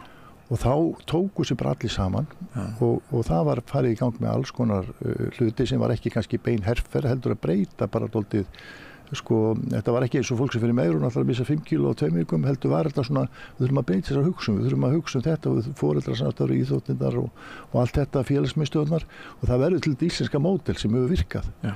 Núna eru vísbendingar allt aðra þróun og það algjörlega vísbendingar það var engin, sko, þó þetta auðvitað alveg hörmulegir atburðir sem átt sér stað meðal unglinga. Já. En eins og það sorglegt, þá verðum við líka að líta á það ekki einhver hlut sem dettur niður bara af himnunum eins og þrumur úr heiðskjuru lofti. Ég við sjálfur orðið var við það til dæmis að það er svona 2-3 ár síðan að byrja að bera á, 2-3-4 ár sem byrja að bera á unglingasöfnun. Ofta á óæskilegum stöðum eftir hlé. Já, eftir mikið hlé sko, eftir mjög gott ástand og þá það þannig að það auðvitað búið að draga niður þjónustu félagsmiðstöðvar sem ekki gott vegna þess að þó að Excel menn og konur og kvár á skrifstofum fá einhverja niðurstöður í Excelin, þá það þannig að unglingar bara hverfi ekki, þau fara bara annað. Þannig að það alls konar svona þættir og svo hinn þátturinn að ungmenn í dag, þau fá ekki frið fyrir markaðsöflunum. Þá ekki bara að tala áfengismálin, heldur að tala um þess að við getum séð bara nikotínbúðana, við getum séð orkudrykkjuna og við getum séð alls konar varningur þar sem að unglingar eru sérstaklega skotmark. Algjörlega. Og sérstaklega sko áfenginu og slíku, þannig að það þannig að þessi árangur sem við erum búin að ná, sem kannski 40-50 ára að vinna, hann sko komin í svona dottla hættu og það raun og veru þannig, ég hef sagt að forvarnir eru ferskvara. Það þýðir ekkert að ef maður nær árangur með einhvern ákveðin aldurshóp, þá verður að halda áfram. Já. Og ég held að sá hópur sem eru foreldrar og unglingar í dag, það hópur sem að alast upp við mjög góð skilyrði. Og hefur þessin ekki kannski, ég ætla ekki að segja kannski skilning, en þekkir ekki ástandið eins og mín kynslóð þekkti. Og okkur hefur missafnast einhvern veginn að tengja kynslóðarnar og það gerir það verkum að margir sjá ástandið núna ekki alveg eins alvarlegum augum og við hinn, vegna þess að þetta til dæmis með að selja áfengi alls staðar, þetta með að leyfa áfengisauglýsingar, að ýta veipinu og nikótínpúðum á börnum, það hefur vissulega áhrif. Menn eyða gríðarlegum pening í að koma þessu á markað og þess vegna svona ákveðið grandvarleysi. Þetta er ekki að því að fólk sé ekki gott í börnin sem er auðvitað vísfjarri, það allir, maður sér þetta yndislega samband foreldra og barna, en það einhvern veginn þannig að einhvern veginn fá þessu öll frið og það alltaf að tala eitthvað frelsi og viðskiptafrelsi og bara ef vara svona þá má selja hann allstaðar. Frelsi án ábyrgðar. Já, það þessar samfélagslegu pælingar sem við verðum einhvern veginn að fara inn í vegna þess að þetta, þú getur bara jafnað þessu við því sko með flugvél. Það tekur rosalega orka að koma inn í loftið, hún flýgur vel, að því hún flýgur vel þá þýðir ekkert að slá niður mótoruna, þá bara fer hún og það skeður ekkert strax, hún bara svífur niður til jarðar, það hefur ekki afl. Þess vegna verður auðvitað það sem er númer 1, 2 og 3 í samfélaginu, það er auðvitað börn og ungmenni og þau verða að fá þennan lögbundna frið sem þau eiga fyrir svona öflum. Já. Maður veltur ekki fyrir sér hvort það raunveruleg viðhorfs eða menningar breyting núna upp á síðkastið, ég veit ekki hvort þú fylgdist með því en það ekkert langt síðan ég ræddi hérna við einn þingmann í ríkisstjórninni, Jódísi Skúladóttur og hún satt þarna í sama stól og þú situr í núna fyrir nokkru vikum og var að tala um að það væri ekki lagi að þingmenn væru drukknir við þingslit væru kannski að staupa sig og síðan færu þeir inn í þingsal og flyttu ræðu undir áhrifum og svoleiðis og svona við tókum aðeins grens líka á því hvernig sveitarfélög Reykjavíkurborg, hún með áfengi í tíma og ótíma að loknum samverustundum, fundum og margt sem bendir til þess að það sé engin ástæða til þess að gera það þannig. Í þessu samhengi þá myndi ég á að þegar ég hóf störf í blaðamennsku þá var áfengi veitt á blaðamannafundum. Ég rétt náði í endan á því og eftir á að hyggja þá var það ómenning. Ég meina, ég treysti mig bara til þess að staðhæfum það var ómenning, það var ekki menning. Hvað gæti skýrt ef þetta svona tilfinning sem að margir hafa þetta bakslag? Hvað hérna? Ég held að sé líka, sko, það þessi, við erum bara að tala um svona einhvers konar normaliseringu, sko. Já, normaliseringu. Og það er alveg sérstakt, sko, hvernig fólk lítur á þetta eins og þetta vera drukkinni við störf. Nú var ég formaður samtaka Norrlandar félagsmiðstöð mörg ár og á þeim sögum var ég með annað fótinn í Danmörku. Þar var mikill ágætismaður sem var starfsmaður danska samfélags sem heitir Ungdómsringen og ég var fljótlega var við það að hann kom svona 9:30 og hann var ekki í stuði eins og maður segir, hann var sérst greinilega búinn að drekka áfengi deginum áður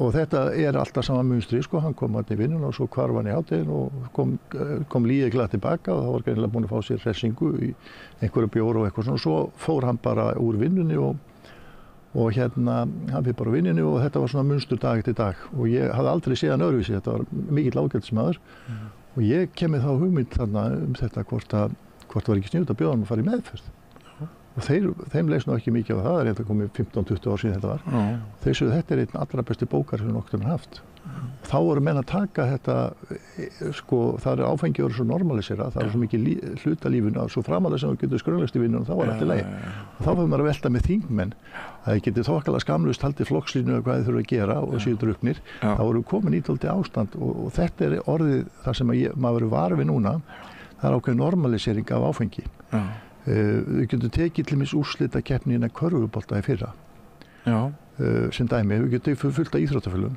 við erum íþróttafélög sem spriklar alla koppagrundir í eins og bjórdóllur í einhverju búningu eins og bjórdóllur og þykja á sama tíma pening frá viðkomandi bæjarfélög til forvarna það er búið að sita áfengi allstar, það þarf alltaf að vera og þú talar um Reykjavíkurborg og annað það öll móment eru orðin áfengistengt og það auðvitað ekki gott og sérstaklega ekki til dæmis á íþróttaleikvöngum þar sem maður myndi halda að íþróttir ætti að vera svona eitthvað heilsveiflandi fyrirbrigði og þar eru fyrirmyndir og annað slíkt.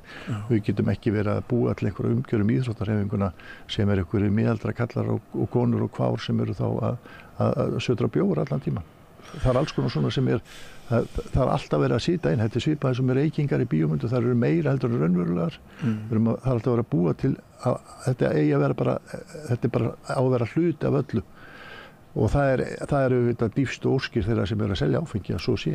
En fyrir okkur hinn þá þetta orðið eiginlega allt og dóminarandi. Ég nú bara áhugamaður sem hef fylgst með þessu svona tilfallandi utanfrá sem bara landsmaður en reyndar líka sem fjölmiðlamaður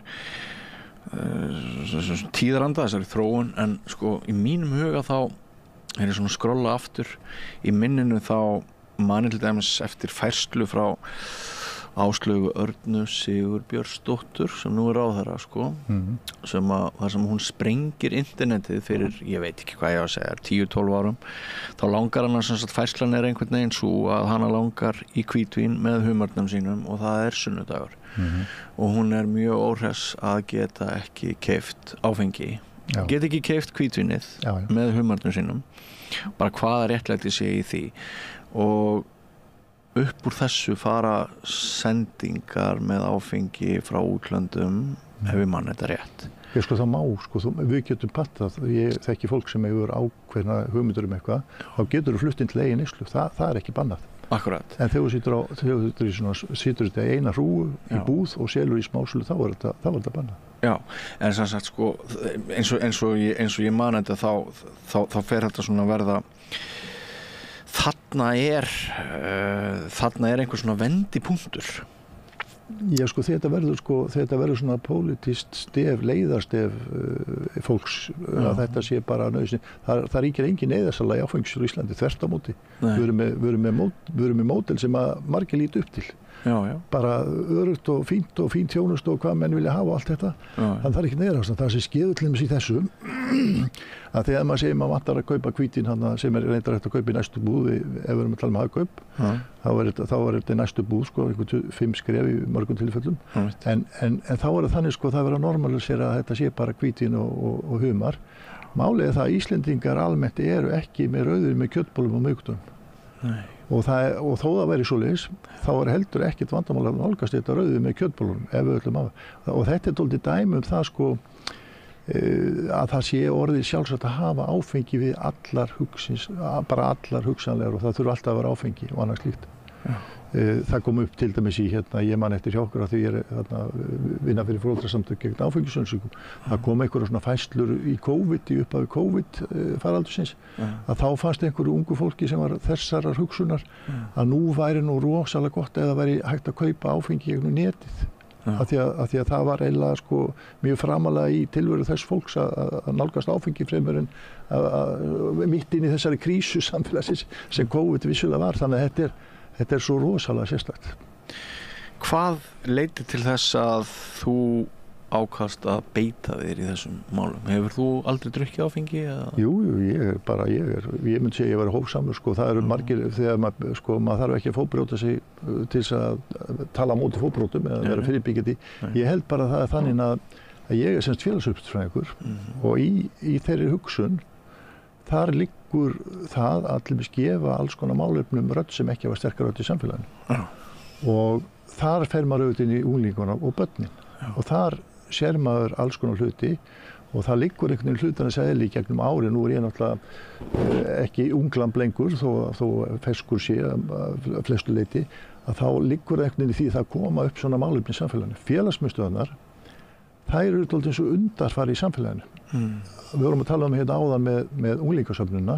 Þetta eru hlutir sem við sem erum búin að vera þarna erum búin að sjá fyrir löngu.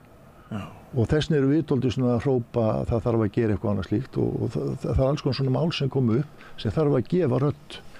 Og ástæðan fyrir ég fer inn í þetta er það að mér finnst bara réttindi barna og ungmenni var þessa eðlis að þau eiga bara fullkomið rétt á því að vera laus við áreiti sem kostað fyrir milljarða af einhverjum sem að selja áfengi, nikotínpúða, hvað þeir eru að gera. Unglingar eiga bara rétt ákvörðun og það er misvirt. Þess vegna verður maður dálítið svona, og þetta mál hefur verið lengi vegna þess að þetta er mikið baráttumál og það hefur verið þannig að menn sko leggja fram frumvarp til frumvarp, þannig að þetta er svona mál sem bara voru lengi og þess vegna hef ég auðvitað lent í því sko. En ég er oft spurður því hvernig ég fór í meðferð. Ég hef aldrei nokt tíma að fara í meðferð og það er ekkit issue þessu máli annað en það að þetta er réttindamál barna og ungmenna og samfélagi verður að búa til ramma utan að börnin, ungmennin sem því sambúin. Þess vegna finnst mér þetta hagkupsmál sko að þeir komi inn í þessa ofsal ólgu sem núna að þá er þeirra framlega að fara að selja brennivín. Þetta er ótrúlegt sko. Þetta er sko það mætti kannski líta á þetta sem svolítið viðkvæmt ástand þegar annars vegar við erum með tíma þar sem að forræðishyggja hefur verið stimpluð sem skammarirði. Því ég held að það megi kannski bara segja það á svo mörgu sviðum og á sama tíma erum við með eins og þú segir sko ungmenni sem skotmörk. Valgerður Rúnarsdóttir hjá S.A.A. hún sagði hér á föstudaginn að þú varst að nefna nikotínpúðan að einhverjum aldurshópum eru held ég 60% sko krakkana með þessa púða af því að markaðssetningin hefur tekist svo stórkostlega sko. Og margir foreldrar sem að ég held ég tali fyrir margra foreldrar sem að hafa áhyggjur. Hvað er einhvern veginn til ráða? Sko ég held bara að það er sko ég sé þetta bara mjög einfalt sko. Það er ákveðnar leikreglur í samfélaginu. Virðum þær. Segjum til dæmis bara með til dæmis áfengismálin.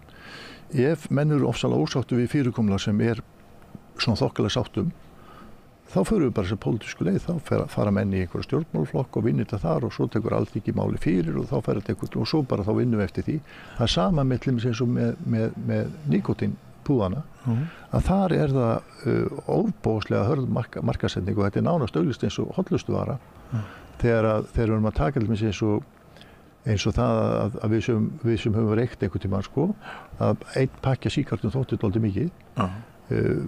Þessi skammtar sem að fólk er að taka er svona svipað eins og bara 4-5 pakkar á dag. Já, og þú getur ímyndaðir ef þú fær ekki nikótínpúðan, þá kaupir þér eitthvað annað nikótín. Þannig að þetta er alls konar svona hlutir. Það er bara hvernig við sko látum þetta að slæta svona einhvern veginn róleitum í gegn sko. Og þess vegna finnst mér þegar menn er að tala um þetta frelsi, sko frelsi eins og þetta er sett upp af hálfu þeirra sem eru í viðskiptum er bara grjótart viðskiptafrelsi. Það er bara, ég var að spjalla við mann daginn sem er þeim megin og það er bara, ok, ég er bara að selja einhverju vöru og svo er það bara þeir sem neytir en það er þeirra mál. Skiptir einhver máli hvað varan, það er bara ábyrgð fólksins sjálfs. Þannig að það hverfur úr þessu allt sem heitir svona samhygð og allt þetta. Það verður eitthvað svona, það verður mjög sérstætt en við þurfum auðvitað, sko hvert samfélag verður að hlúa æskunni og hún verður að fá fríð. Og sérstaklega þessu þjóðfélagsbreytingu sem við erum dálítið í núna þar sem að fjarlægðin verður dálítið meir og það er ekki sama nánd kannski eins og var í gamla daga þó að séu þetta fullt af góðum hlutum í gangi þá þurfum við að passa upp á þessi gildöld við getum ekki búið til samfélag sem er bara að því bara og mér finnst bara og þess vegna þetta og hitt og eitthvað svona þú veist það er ekkert vesen fyrir okkur að taka 2-3 aukaspor í alls konar málum ef það er í þágu fleiri en okkar sjálfra. Þannig að við þurfum aðeins að sko, þetta er orðið dálítið svona sérstaklega þesslauti. Eins og það er ofboðslega margt gott í gangi og sérstaklega í umhverju unglinga og barna. Það er alveg rosalega mikið gróska og maður sé bara eins og músíktilraunir, maður sé stíl, maður sé alls konar svona flotta, sjálfskapaða menningu, ungmenna og ofboðslega mikið af fínu hlutum. Við verðum bara, við sem eldri, við verðum bara að tryggja börnum og ungmennum frið fyrir markaðsöflum. Já, maður upplifir ungmennin sem þannig að þau hafi aldrei verið frábærari en ansi brothætt og berskjölduð akkurat í augnablikinu og ef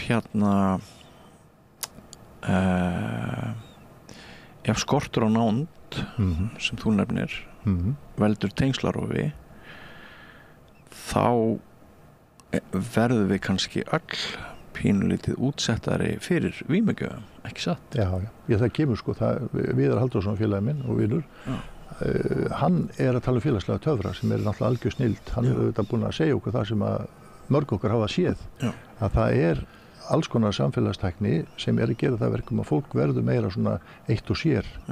Nú erum við að tala saman tveir og það skeður ýmislegt í þessu samtali. Ef ég hefði verið að tala við ekki Zoom þá hefðu við sennilega ekki náð þessu töfrum sem við erum að ná hér saman. Og þetta er Viðar er í raun og veru bara svona að benda á það augljósa. Já, þegar tveir koma saman þá verður til eitthvað stærra en summa okkar tveggja. Algjörlega. Það er einhvern veginn sko þráðurinn af því að ég nefnilega vitnaði í hann í bók sem ég skrifaði og fjallar dauðan. Þá það kemur þetta ekstra sem eins og þú réttilega bendir á verður sennilega ekki til í gegnum Zoom. Nei, og ekki gegnum upp og annars líkt. Þessna held ég til allt svona foreldrastarf. Það þarf að vera meira svona fysiskt. Það getur vel verið að það sé sko allt var ofsalega gott í gamla daga sem það var auðvitað ekki. En það er alls konar svona eigindir, mannlegar eigindir og gildi sem eru klassísk.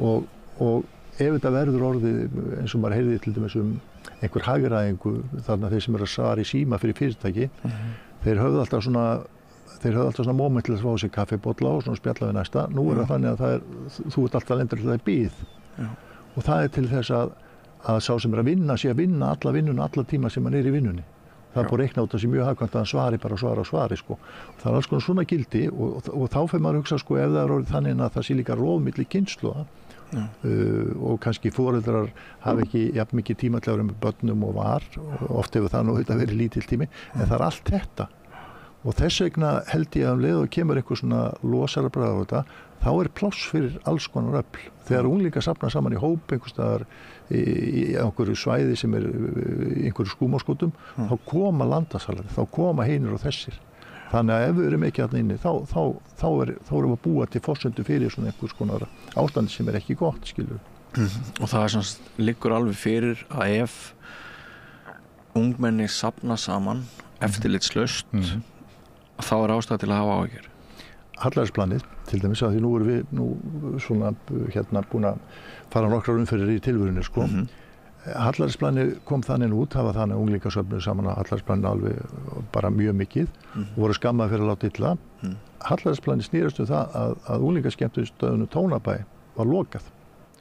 Og á einu kvöldi þá var bara aðstöðuleysi unglinga ekkert, það er bara engin aðstæða. Og þá bara hinn klassísku sannheit unglingar hverfi ekkert. Þeir bara safna saman í þessu til þetta var á hallærisplaninu.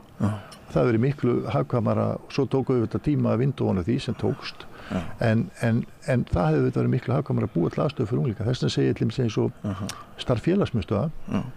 Ef þú vilt sýta það í Excel-skjali í raunverulegum verðmætum, þá það peningur sem kemur sko margfalt tilbaka. En þeir koma bara ekki á kjörtímabilinu. Það svo erfitt fyrir stjórnmálamenn að sýta einhverja peninga sem ekki skila sér sko innan einhvers ramma. Þannig að allt svona utanumhald, gott íþróttastarf, alls konar svona hlutir, þetta skila sér í svo miklu. Þessna held ég að sé svo mikilvægt. Við þurfum að undirbyggja þessa umgjörð vel á 360 gráður, skátarnir og annað slíkt, alls konar svona dæmi. Og svo þurfum við bara að passa að unglingar fái bara frið til að þroskast í rólegheitum. Ég ætla að gefa þér nafni kost á að beina í lokin talið þínu til forráðamanna Hagkaups. Hvað viltu segja við þá? Bara hætti þessari vitleysu og hegða sér eins og menn og fara eftir lögum. Það er ekkert flóknara það. Það er ekkert flóknara það. Nei. Kæra þakki fyrir komuna til okkar. Gangið vel og okkur öllum í þessari baráttu því eins og þú segir, það er þjóðfélagslegt verkefni að snúa, getum við ekki bara kallað þetta öfugt þróun við? Jú, ég held það. Eða koma okkur bara inn á rétta brautir, öll saman. En kæra þakki fyrir komuna. Sömuleiðis, takk kærlega. Og við víkjum þá að öðru. Ertu á leið heim úr vinnu? Stilltu á FM 89,1.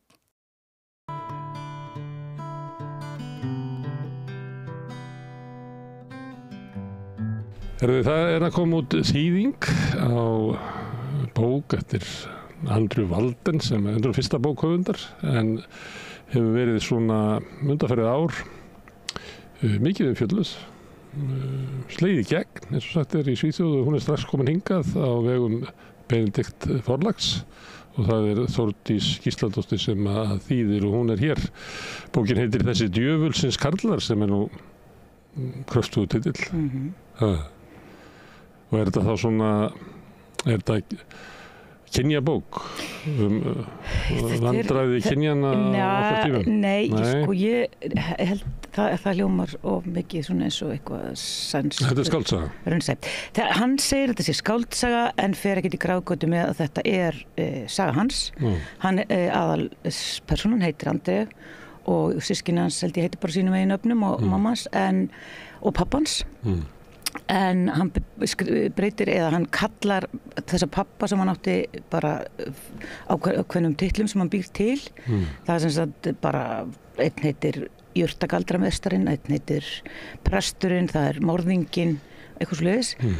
Og vinir hans heita svona einhverjum dulnefnum bara svona til að hlífa þeim. Hann barn fráskilinna foreldra. Já, hann sem sagt kemst að því. Og síðan alinn upp hjá einstæðri móður. Já.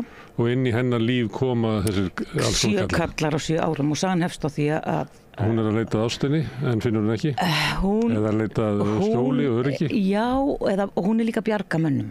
Hún ein af þeim konum sko. Og hann kemst að því þennu 7 ára að maðurinn sem hann heldur að sé pappans og pappi 2 yngri systkinans ekki pappans. Mammans segist hafa sagt honum frá því einhvern tímann en hann kannast ekkert við það. Og síðan þau skilja og við taka sem sagt 7 pappar á 7 árum. Þannig að það eru raunverulega 9 pappar. Þessi 7, þessi fósturpappi og svo það blóðpappin. Raun og veru þeir fleiri vegna þess að mamma þegar hún las handritið, þau eru mjög góði vinir, þetta ekki þannig að fjölskyldan sé hægt að tala við hana eitthvað. Þá sagði hún gætir ekki sleppt þessum og þessum, þarna einhverjum 2 sem henni fannst koma illa út og hún ekki koma vel út í því samhengi og sett inn í þennan og þennan. Og annar þar með þess að samti eitthvað Eurovision-lagi Svíþjóð sem að Andreu segir að sé leiðilegasta Eurovision sem Svíþjóð nokkuð tíma send. en hann bara man ekki eftir því að hún hafi verið með þessum mönnum, hann bara kannast ekki til að segja sko, útgangspunkturinn var ég þurfti á einhverju augnablik að hugsa, þú veist, á ég að kalla hann pappa gæti hann verið pappa minn eða neins svona þannig þetta uppvaxtarsaga drengs sem að hljómar eins og það gæti verið sjónarhorn drengsins sem að rennur í gegn hjá honum frekar slælegar karlmanns ímyndir. Já, þetta það og reynlega bara ofbeldismenn mjög og menn í mikilli neyslu. Mammans svona hippakynslóðin eiginlega alveg holdgerving. Hún, fyrsti pappin sem hann upplifir sem pappa svona maður sem að þurrka jurtir og éta sveppi og hefur mjög mikið sjálfsálit, öryrki af því að hann var svo sniðugur að snúa kerfið og síðan bara ofbeldismaður og síðan svona tekur einn við öðrum en kannski hugsalega svo sem hún líst best á sem svolítið góður, mamman hefur ekki áhuga á honum. Hún alltaf svona að reyna að bjarga einhverjum aumingjum og einhvern veginn, En svo þetta náttúrulega stéttasaga. Þú veist, hún á tímabili hún svona á vergangi, sefur fara að sofa á sófanum hjá öðrum einstæðum mæðrum. Með börnin? Með börnin. Þau eru stundum reyndar hjá pappa sínum, þarna þessum fyrsta. En þetta svona, og líka dálítið kannski hvernig svona félagslegt hjálp hefur einhvern veginn minnkað. Hann segir allavega núna að það var eiginlega óhugsandi. Hún fékk þó allavega alltaf svona húsnæði á endanum, bara stundum þurfti hún að bíða eins.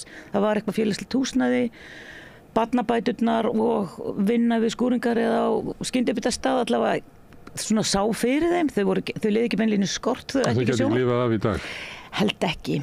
Eða hann svona, Það var að vera þannig svona hrörnun velferðar ríkisins dálítið þannig. Í bakgrunni. Já.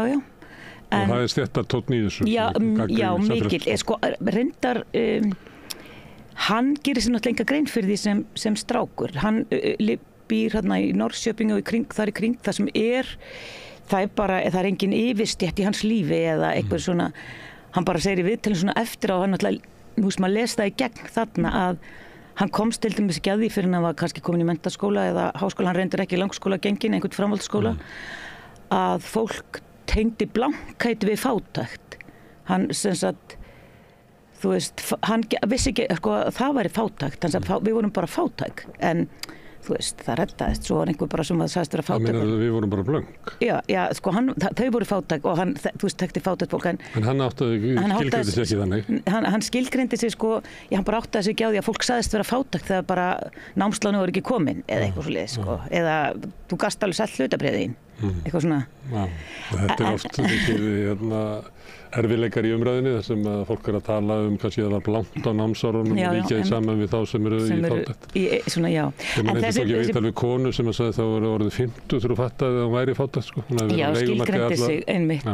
En hann segir einmitt líka núna allavega að það sé svolítið svona erfitt að komast upp úr þessu, hann á peninga núna, en hann einhvern veginn sé svo stressaður út af peningum að þetta var alltaf, þú veist, við verum að láta þetta duga til mánaðamóta, En þessi bók samt svona mjög, það sem svo skemmtilegt við hann hún svo björt og gleðileg og fjölskyldan ennþá samhent og mammans hatar hann ekki og þetta ekki þannig. Þannig þetta ekki harmsaga og bjarta tónnin í bókinni og hvernig hann hefur komist út úr þessu, hann hefur lifað hann af og það áttar maður sig á bara leiðum að byrja að lesa að hann slapp. Og hann gerði það sem að kannski börn í þessum aðstæðum gera oft, hann vorkenndi fullorðnum, þau bara svo skrítin og eitthvað rugluð og akkur hegðaðu sig svona. Það er það sem svolítið svona skemmtilegt, það svona komisk, það komiska hliðin, en ég menn það mamman sem beinlínis, það reynir eitt sambýli sem var hann að drepa hann og það ekki hann sem á að vera kannski gæti hafa bjargað henni sem svona hann var hann svolítið stór, það litla systir hann sem að grípi til sinna ráða. Og það sem mann kannski gerir svona vel, það eitthvað svona, maður getur ekki vanmyndið hvað það oft áhrifaríkt að draga mann onni í eitthvað svartmyrkur mjög hratt og svo kippa mann upp í einhverja gleði aftur hratt. Það verður svona áhrifaríkt og þau eiga svo mikla marga gleðistundir og það svo margt skemmtilegt annað og fyndið. Já, að lífið svona margbreytilegt, svona eins og kaðall, það ekki bara eitt sem lítar allt. Já, einmitt og líka bara einhvern veginn sko, hann er þarna hjá vinum sínum, hann er rosa góð að vini fara að gista hjá oft hjá einum vini sínum þegar erfitt heim hjá honum og svona. Og maður svona, ég held að maður ekki tengi voða vel við þessa bóka því að þú kemst að því allt venjulega fólki í kringu því á það er var eitthvað að hjá þeim. Já, það er líklega ástæðan fyrir því að bókin vekur umtal og er í metsölu í Svíþjóð, þótt að það sé sérstök saga hans og móður hans og systkina og allra mannana. En þá er þetta saga sem að, ég meina, fleiri þekkja. Já. Mamman er ekki eina konan sem er að bjarga leita ykkur draumaprinsum sem að reynast fyrir að byrja drullusokkar fyrir áreynist, svo vilti í Dag Sigurðsson. Já, einmitt. Og hvað er það sem veldur því að mamma sér alltaf að missir ekki trúna á Karl peningum? Það kemur undir hennar fram að hún sjálf var beitt ofbeldi af stjúpföður sem var svona einhver respekteraði maður. Og allir töluðu vel og einu sinni hann hafði lent í einhverjum hræðilegu bílslysi og allir var fagna því að hann hefði lifað af og hún og systkinin hennar voru bara, ekkert sérlega ánægð með það. Þannig að hún sjálf er traumatiseruð og svo er hún er líka þessi kona, svona hippa kona sem ætlar svoleiðis að bara vera góð við það sem eru vondir, þessi vondu kalla eða hvort sem þeir eru fíklar eða bara einhvers konar fávitar. Þá verða þeir góðir. Og þá verða þeir góðir. Það er... Hvað er það ekki þannig? Þetta er svona húmaníska trú. Ef við förum vel með fólk og bjóðum góður aðstæður þá verða allir. Það er kannski bara seint með þessa menn og þeir eru svo stappfullir af sjálfum sér. Þetta er náttúrulega, þetta eru menn sem eru kannski fættir þannig 40, ég veit ekki, 40 eitthvað, mamman er fætt held í 48 eða eitthvað svo leiðis, sem eru svo ótrúlega, fullir af sjálfum sér, svo sannfærum að þeir séu guðskjöfti mannkyns. Eins og kallar eru oft. Eins og kallar eru gjarnan og einhvern veginn eru líka sko óhræddir líka eins og pappinn sem að hann er í sambandi við mömmuna þegar Andri fæðist, síðan flytur hann til útlanda, hann er útlendingur sem býr í Svíþjóð og hann flytur síðan til Belgíu þar sem hann býr og einhvern veginn stemplar sig bara einhvern veginn út og þetta gera einhvern veginn menn, maður svona þekkir svo mörg svona dæmi og finnst þeir samt alveg eiga einhvern veginn inngöngu rétt í líf barnana einhvern tíma löngu sér. Hringt bjöllunni bara 30 ára síðan. Já, það er svolítið þarna sko, hann er að hitta hann í fyrsta skipti 15 ára í lok bókar og það er ekki nokkur eiginlega flötur á samskiptum af því að þetta er bara, þú getur haft samskipti, hann getur alveg haft samskipti við eins og fyrsta pappan sem er svona einhvers konar fáviti núna og þykir svona svolítið vænt hann. Pappi tveggja systkin hans af þremur. Hvernig má ég aðeins spyrja, hvað er að vera einhvers svona fáviti? Það er bara að lesa þetta, hann er bara svona, hann er hann einhvern veginn þykist sjá í gegnum samfélaginu, það eina sem hann gerir hann er bara ofbeldismaður og afvæta og fíkil sem að harneitar því að það sé eitthvað að hjá honum sko. Treður sér inn í líf einhverja fjölskyldu og lætur hann að tigna sig og nákvæmlega, lætur algjörlega að dýrka sig en hann getur haft samskipti við hann því þú veist, hann hefur einhvern veginn svona þeir eru að sameiginlega reynslu og það finnst líka smá í svo væntum að það var einhver blaðamaður sem spurði er hann ekki brjálaður yfir þessari bók þannig að þessi fyrsti pappi sem er svona grasalækna típa einhver og þá segir hann er nú bara þannig að hún finnst alltaf gaman að láta tala um sig ef hann fær athygli þá er hann sáttur það er svo PR-maður já.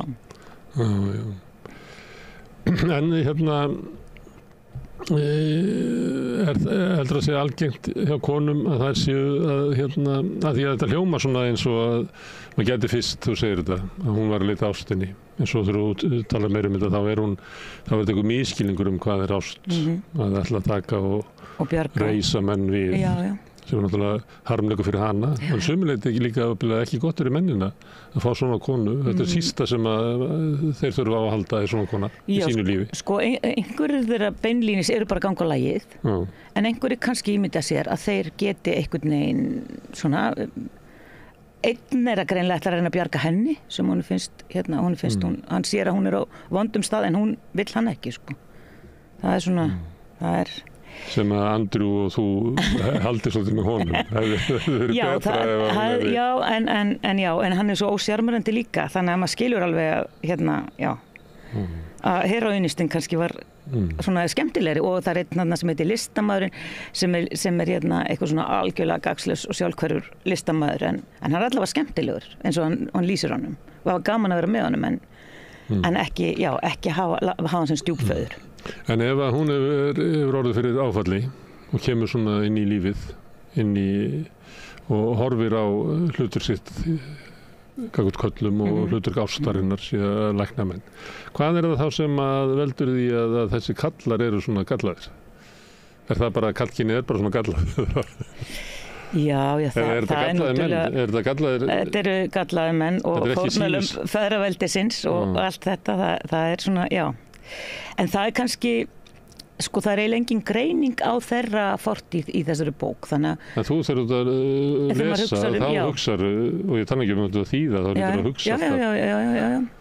En þeir koma mér svona eins og einhverja myndir hérna inn, sko, hver kafli er einn kall.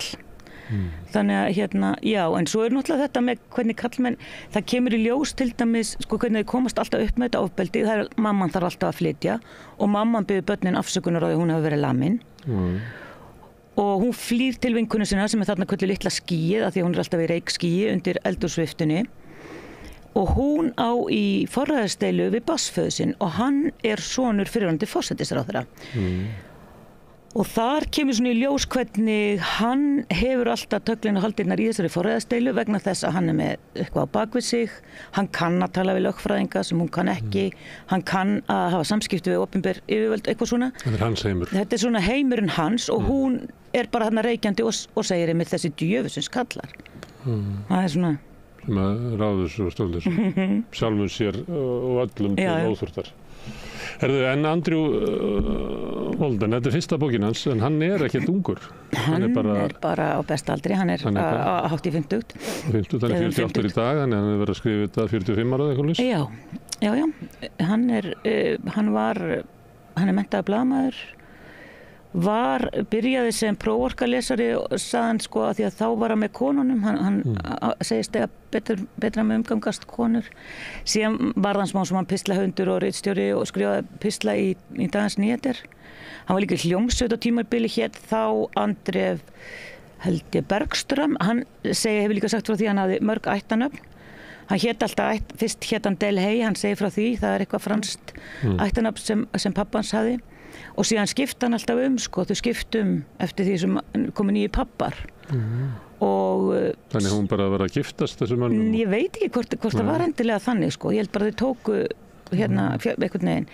En hann endaði svo með nafn mömmu sinna sem held að hún hafa bara notað. En svo ákvað hann og bróður hans, hann fór í einhverjum svona ættfræðirannsóknir, tengslum að vera að leita að pabbi hans er ófeðraður, hann langaði að vita hvað hann kæmi. Og þetta valdin er sem sagt fjölskyldu, hvort það var einhver afi eða langafi, og hann og bróður hans allavega eru búin að taka það upp aftur og svona tilraun til að búa til nýtt fjölskyldunafn sem tengist engum af þessum köllum. Sem eru sama og börn þræla gerði í Bandaríkjunum. Svo frekt er með Malcolm X að finna eitthvað nafn sem að tilheyrir réttri sögu. En endurminningar barna hippakynslóðinnar, þetta er eiginlega bara bókmenntagrein. Þetta er til á Íslandi, verður það? Já, einmitt. Auður Jóns, sko. Það er allavega til einhver, já, einmitt. Grey hippakynslóðin, sem að Já, en sko 60, þessi kynslóð er náttúrulega svolítið svona, mér stundum yfirlætið er eitthvað, þú finnst að hafa fundið upp allt, viti allt, bara þau fundið upp kynlífið stundum, en maður bara, þú veist, hvað er þetta? Þú veist, það eru þau sem vita hvað matur og hollur. Og ennþá spila sömu músíkina sem þau hlustuður og 16 ára. Alltaf að hlusta á eitthvað sama, nákvæmlega, já. Þannig er einmitt einn maður, sko, Fíkill, sem er einmitt í svona fötunum sem voru í tísku, þú veist, þegar hann var upp á sitt besta, og það er ekkert verið það er engin þróun. Þetta er eitthvað svo... eins og sérst í músíkina, svo var ég taka dæmi hana, það sem fólk ennþá að hlusta á unglingaherbyggis músíkina, komið á 8. aldur.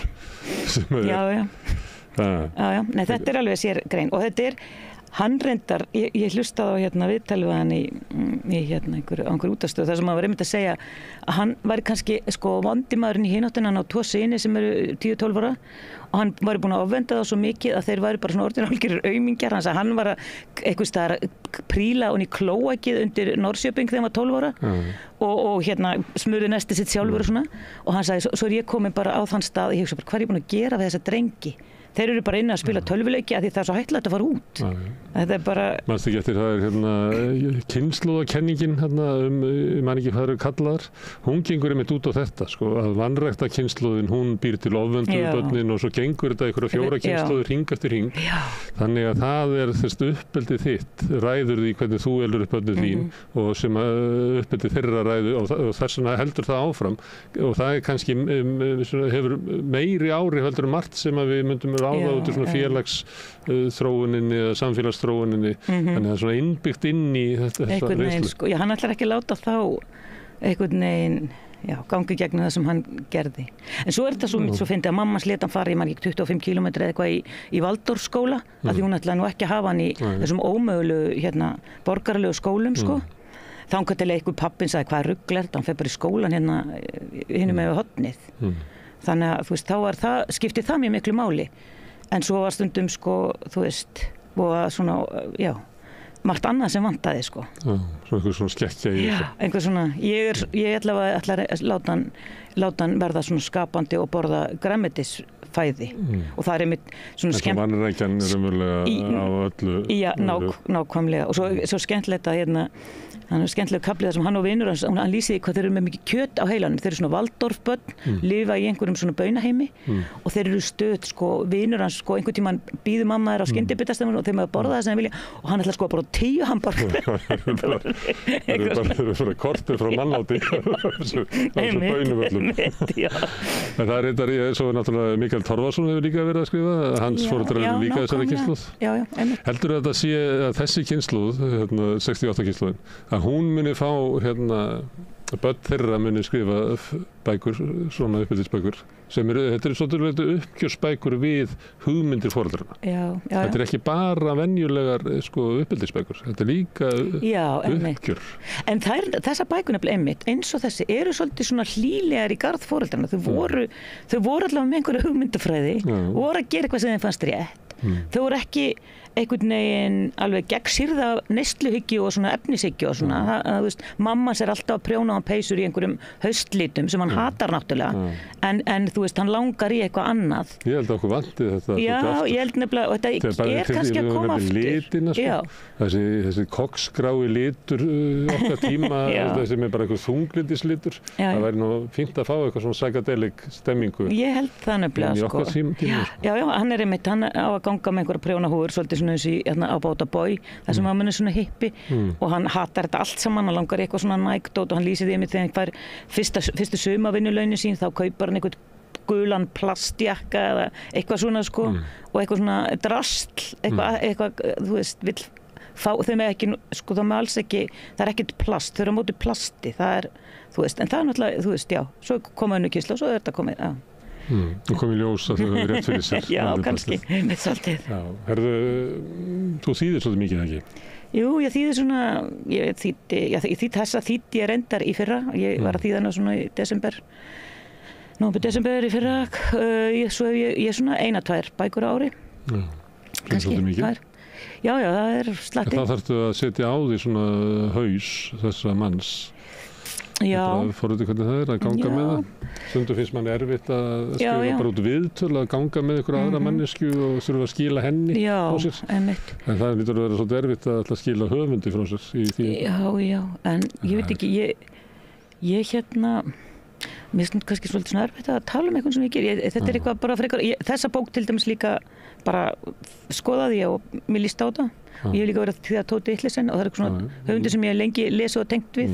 Ég þýddi Múmínálfana, það voru náttúrulega bækur sem ég var búin að lesa síðan ég var 6 ára eða eitthvað svoleiðis, En en þetta er bara, þetta er svona öfugt við að skrifa, maður ræður ekki eins miklu, maður skrifar sjálfur og maður þarf svona, þetta er svolítið svona eins og þræða perlur upp á band, bara maður þarf einhvern veginn að setja sig svona, inn í anda þessara bókar en líka þannig að hún sé á einhverju íslensku sem fólk og svona hugarheimur sem fólk bara les í gegnum að því ég er allavega að lesa þýðingar þá vill maður ekki láta þýðinguna trufla svo mikið, þannig ég er svolítið svona að reyna að hafa þetta á svona, já þannig að þetta renni smúð, sem maður segir. Svona endurskapið eitthvað leyti. Já.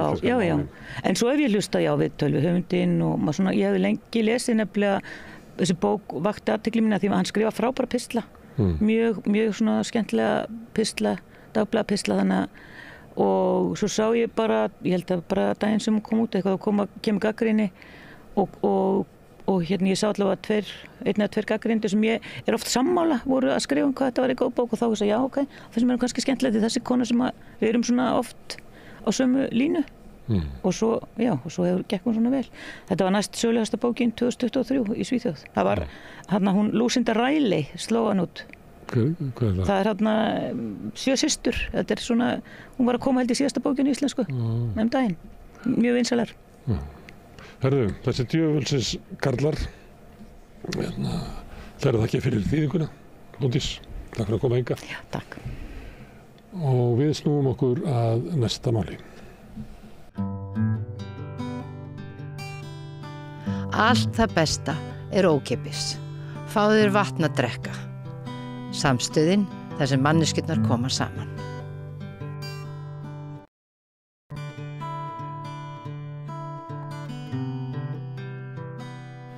Já, við erum náttúrulega öll íslenska þjóðin harmi slegin vegna þeirra hræðilegu atburða sem endurtekið hafa skekið íslenska þjóðarsál. Það virðist sem að 3 börn hafi verið svipt lífinu á þessu ári og það er nú ekki komið lengra en svo að það er bara miður september. Þetta er nú eitthvað sem að virðist alveg fordæmalaust í íslensku samfélagi. Við urðum vitni að því á föstudaginn, við sem hlustuðum á útför Bryndísar Klöru Birgisdóttur að sá sem flutti líkræðuna séra Örn Bárður Jónsson hann sagði að hið illa væri ég skildi hann þannig að hið illa væri í heimsókn og hann talaði eitur og hann sagði að ef við myndum líka samfélaginu okkar við vatnslögn og vatn væri eitrað sem kemur úr vatnslögn þá væru yfirvöld búin að stoppa það af, skrúfa fyrir vatnið og það er þetta hugans eitur, þetta samfélagslega eitur sem að mér langar til þess að ræða við séra Örn Bárð. Vertu velkominn til okkar. Þakkaði fyrir. Mér langar nú að byrja á því sem að við öll erum að hugsa í kvöld sem er þetta nýjasta mál sem að enginn veit kannski almennilega hvað hefur gerst og það er svo blóðhrátt að það er ekki ölluleyti við hæfi að ræða það en þetta er samt tilvik númer 3 við árið var tiltölulega nýbyrjað þegar barn var svipt lífi sínu í Kópavogi síðan er það þessi yndislega stúlka sem að þú jarðsyngur á föstudaginn og nú er grunnskóla nemi hvað svona heilt yfir hvað getur þú sem sálusorgari ráðlagt íslensku þjóðinni áður en við förum í að reyna að finna einhverjar lausnir? Náttúrulega harmur og sorg er fyrirbrigði sem fylgir mannlífinu og ég sem prestur, búin að vera prestur eða þjónandi í kirkjunni í 40 ár auðvitað búin að vera með syrgjendum og í alls konar tilfellum og sumum hræðilegum og útfærir eru þetta miserfiðar stundum er dauðinn kemur hann eins og líkn og blessun en svo horfumst við í augu við þetta að börn eru sko deyja af völdum ofbeldis og það er auðvitað alveg skelfilegt sorgin sko fyrstulega vil ég segja sorgin er ekki sjúkdómur. Sorgin sorgin hún er viðbragð við missi. Við erum þannig smíðuð að við finnum til að því að við erum með samvisku, við höfum í okkur vitund rétt og rangt. Við erum ekki tilfinningarlaus eða siðlaus í grunninn. Við höfum þennan, ég vil ekki segja mekanisma því við erum ekki vélar Við höfum þetta inn í okkur að finna til. Það er bæði gleði og sorg og hæfileikin til að elska. Og það er nú þannig með ástina að hún er mörguleiti drifkraftur sorgarinnar og saknaðarins. Því að við syrgjum það sem við elskuðum og elskum. Og við getum auðvitað elskað áfram manneski sem er látin. Við elskum minninguna og eigum að halda henni á lofti. Mér þykir ekki gott, ég er með svona skjal heima þar sem ég er búin að taka saman alveg frá því, það eru langafar mínir, langömmur og svo foreldrar og ömmurnar og afarnir í báðar áttir og ég af og til í mínum bænum þá les ég þessi nöfn og þakka Guði fyrir þetta fólk. Sumt að ég fætt 1800 og eitthvað til þess að þakka fyrir þau því að án þeirra væri ég ekki til. Nei. Og ég kom nú inn á það í þessari ræðu að þetta undur að vera til, að hafa dottið í þann lukkupott. Og ef að baki þessari tilveru eins og ég trúi sé Guð sem að er alvitur og sér allt fyrir, þá hefur hann við sköpun heimsins vitað alla möguleika á mannlegri tilveru sem hugsanlega gætu orðið til. Það er að segja öll þau egg og allar þær sáðfrumur sem gætu hafa skapað mann. Og við báðir erum ávöxtur af slíkum fundi eggs og frumu og duttum í lukkupottin, en það eru trilljónir, það er ekki hægt að rekna þær tölur, þeir sem ekki eruðu til. En Guð átti í huga sér áætlun þau, útlit og persónuleika og allt, en þau eruðu bara aldrei til. Þetta finnst mér svo mögnuð hugmynd. En á 40 ára embættissögu manstu annað eins tímabil og núna? Þessi þrjú mannslíf, barnlíf barna. Geri það nú ekki, morði mann þegar ég var unglingur, morð voru mjög sjaldgæf á Íslandi. Mjög fá. Og þetta hefur aukist, það er einhver vanlíðan í okkur, það er eitthvað í samfélaginu og þú nefndir þessa áhrifavalda og þú nefndir vatnsleiðsluna sem ég notaði sem líkingu samfélagsmiðlana. Ef ég nefni eitt samfélagsmiðil sem ég reynda að nota ekki, sem heitir TikTok, hann er í eigu Kínverja. Og honum er greinilega beitt á Vesturlöndum til þess að hafa áhrif á skoðanir fólks. Og það kemur í ljós, ég fekk sendingu nýlega niðurstöðu könnuna sem sýnir það að Kínverjar vilja gerðan að Vesturlandabúar líti á sig sem mjög réttlætt mannréttindaríki, sem það er nú ekki held í grunninn, Og þeir sem líta á Kína sem mannréttindaríki og gefa til háa einkunn, þeir fara oft á TikTok. Þeir sem fara miðlungs oft á TikTok, þeir eru með miðlungsskoðanir á því. Og þeir sem fara sjaldan á TikTok, þeir líta ekki á Kína sem einhvert fyrirmyndaríki í mannréttindum.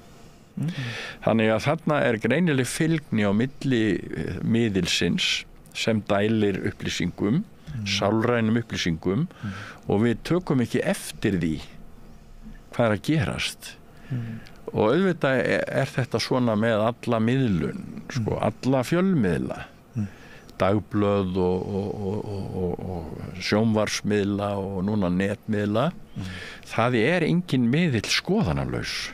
Nei. Það allir að koma einhverjum boðskap á framfæri, einhvers konar samtali eða umfjöllun samfélagið og það hefur auðvitað áhrif á okkur. Þið eru að reka þessa stöð til þess að hafa áhrif á umræðinni í þjóðfélaginu, vekja máls á órétti og draga fram mál sem eru efst á baugi í samfélaginu og það eru auðvitað þessi hörmunga mál sem að við heyrum í fréttum í dag að barn eða unglings eða barna á grunnskólaaldi hafi látið lífið vegna ofbeldis. Það er alveg skelfilegt. En í þessari, ég tók þessa myndlíkingu í ræðunni til þess að vekja stjórnvöld til umhugsunar það hvort að, nú er ég mjög fylgjandi málfrelsi og öllu slíku. Já. En það er alltaf spurning hversu langt má frelsi ganga?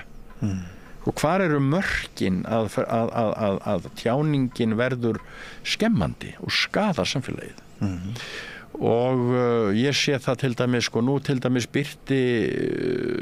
var þessi útför, henni var streymt á netinu á föstudaginn og þegar ég kom heim kvöldið og var að fylgjast með netinu þá, þetta var inni til miðnættis og þá voru 32.000 manns höfðu opnað þennan tengil inn á athöfnina og hort á eða hlustað, ég veit ekki alla athöfnina eða hluta af henni. Það hlýtur að vera einhver mesti fjöldi sem hefur fylgst. Ég myndi halda það. Hér á landi. Já. Ég er búinn árum saman og ég tel mig vera eina prestin sem gerir það. Ég birti allar mínar ræður á vefnum, bæði sem texta og hljóðupptöku. Ég er búinn að taka ræður upp árum saman. Já. Og það eru á 7.000 nú þegar sem hafa farið inn á vefinn minn og hlustað á þessa ræðu. Já, þú hefur verið aktífur í því að rækta tjáningarfrelsið og miðla sjálfur. Já, ég hef gert það. Mér finnst að þjónusta við syrgjendur og þá sem ekki komast, fólk í útlöndum og annað, að geta hlustað. Og ég sé náttúrulega umferðina á vefnum, ég veit ekkert hverjir fara inn, en það er svolítið merkilegt, ég sé stundum að ræða yfir einhverjum einstaklingi sem ég jarðaði kannski fyrir 10 árum eða 5 árum. Það er allt í einu verið að skoða hana núna og það getur verið, kannski dó ykkur annar bróðir sem dó eða það er viðkomandi hefði orðið 100 ára eða 70 eða eitthvað Þannig að það er einhver áhuga á að skoða eða rifja upp minninguna. Þannig að þetta er þjónusta sem að fólk notar. Og ég reyndar þegar ég fór úr Neskirkju og fór til Noregs 2014 þá fór ég með allt mitt ræðursafn út í þjóðskjalasafn, kom maður og sótti það og fyllti skottið og sendi þetta bíl og það var ekki búið að flokka þetta en ég gerði svo djarfur að leggja þetta þar inn þannig að það verður geta þá séð mína ræður hvort þar hafi batnað eða ekki eða hvers eðlis þar voru þegar ég var að byrja og svo miðjum aldri. Og ég er náttúrulega búinn að vera í stórri næst fjölmennustu sókn í Reykjavík, var þar í 15 ár í Neskirkju sem að nota bene er ekki á Seltjarnarnesi eins og sumir halda heldur við Hagatorg í Reykjavík. Það er Vesturbærinn, það er að segja Sunnar Hringbrautar og Seltjarnarnesið var inn í þessu og Skerjafjörðurinn. Þannig að þarna auðvitað fékk ég gríðarlega þjálfun í presskap. Og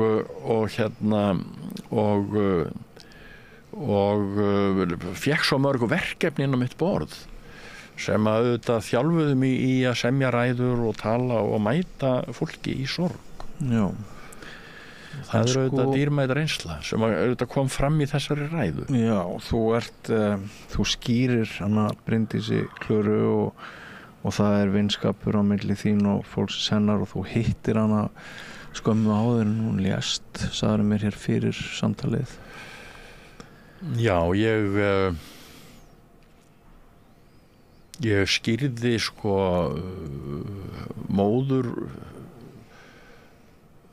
móður systir hennar á dreng sem ég skýrði og þar hitti ég stúlkuna. Hitti ég Bryndísi Klöru, hafði ekki séð hana frá því hún var bara unga barn og gladdist auðvitað yfir því að sjá hana og maður auðvitað gleðst yfir því að hitta fólk sem maður hefur skýrt. Ég hitti oft fólk sem maður segir, þú skýrðir mig, þú fendir mig. Já. Og stundum kannast ég við andlitin en næ ekki að tengja því að þetta er svo margt fólk. Já. En þetta nú, sko, preststarfið er auðvitað mjög gefandi starf. Maður kemur inn í líf fólks á hátíðastundum og sorgarstundum og það er enda merkilegt með kirkjun og ég var að fjalla þetta í Morgunblaðsgrein núna eftir biskupsvígsluna að kirkjan mætir fólki á stóru stundunum sko ævinnar án manngreinar álits. Skírnin er fyrir alla, hún er eins. Hjónavíslan er eins fyrir alla og hún er eins fyrir konga og drottningar, biskupa og verkamenn og alla, sko. Það er engin munur á því þó að fólk getur svo með sínu ríkidæmi sko hengt utan á þessa athöfn, alls konar veislur og hullumhæ. Það er bara fólki frjálst. Já. Og svo er það útförin, hún er eins í grunninn fyrir alla. Já. Hún er eins. Þarna er kirkjan einhvern veginn svona í þessari þjónustu. Já.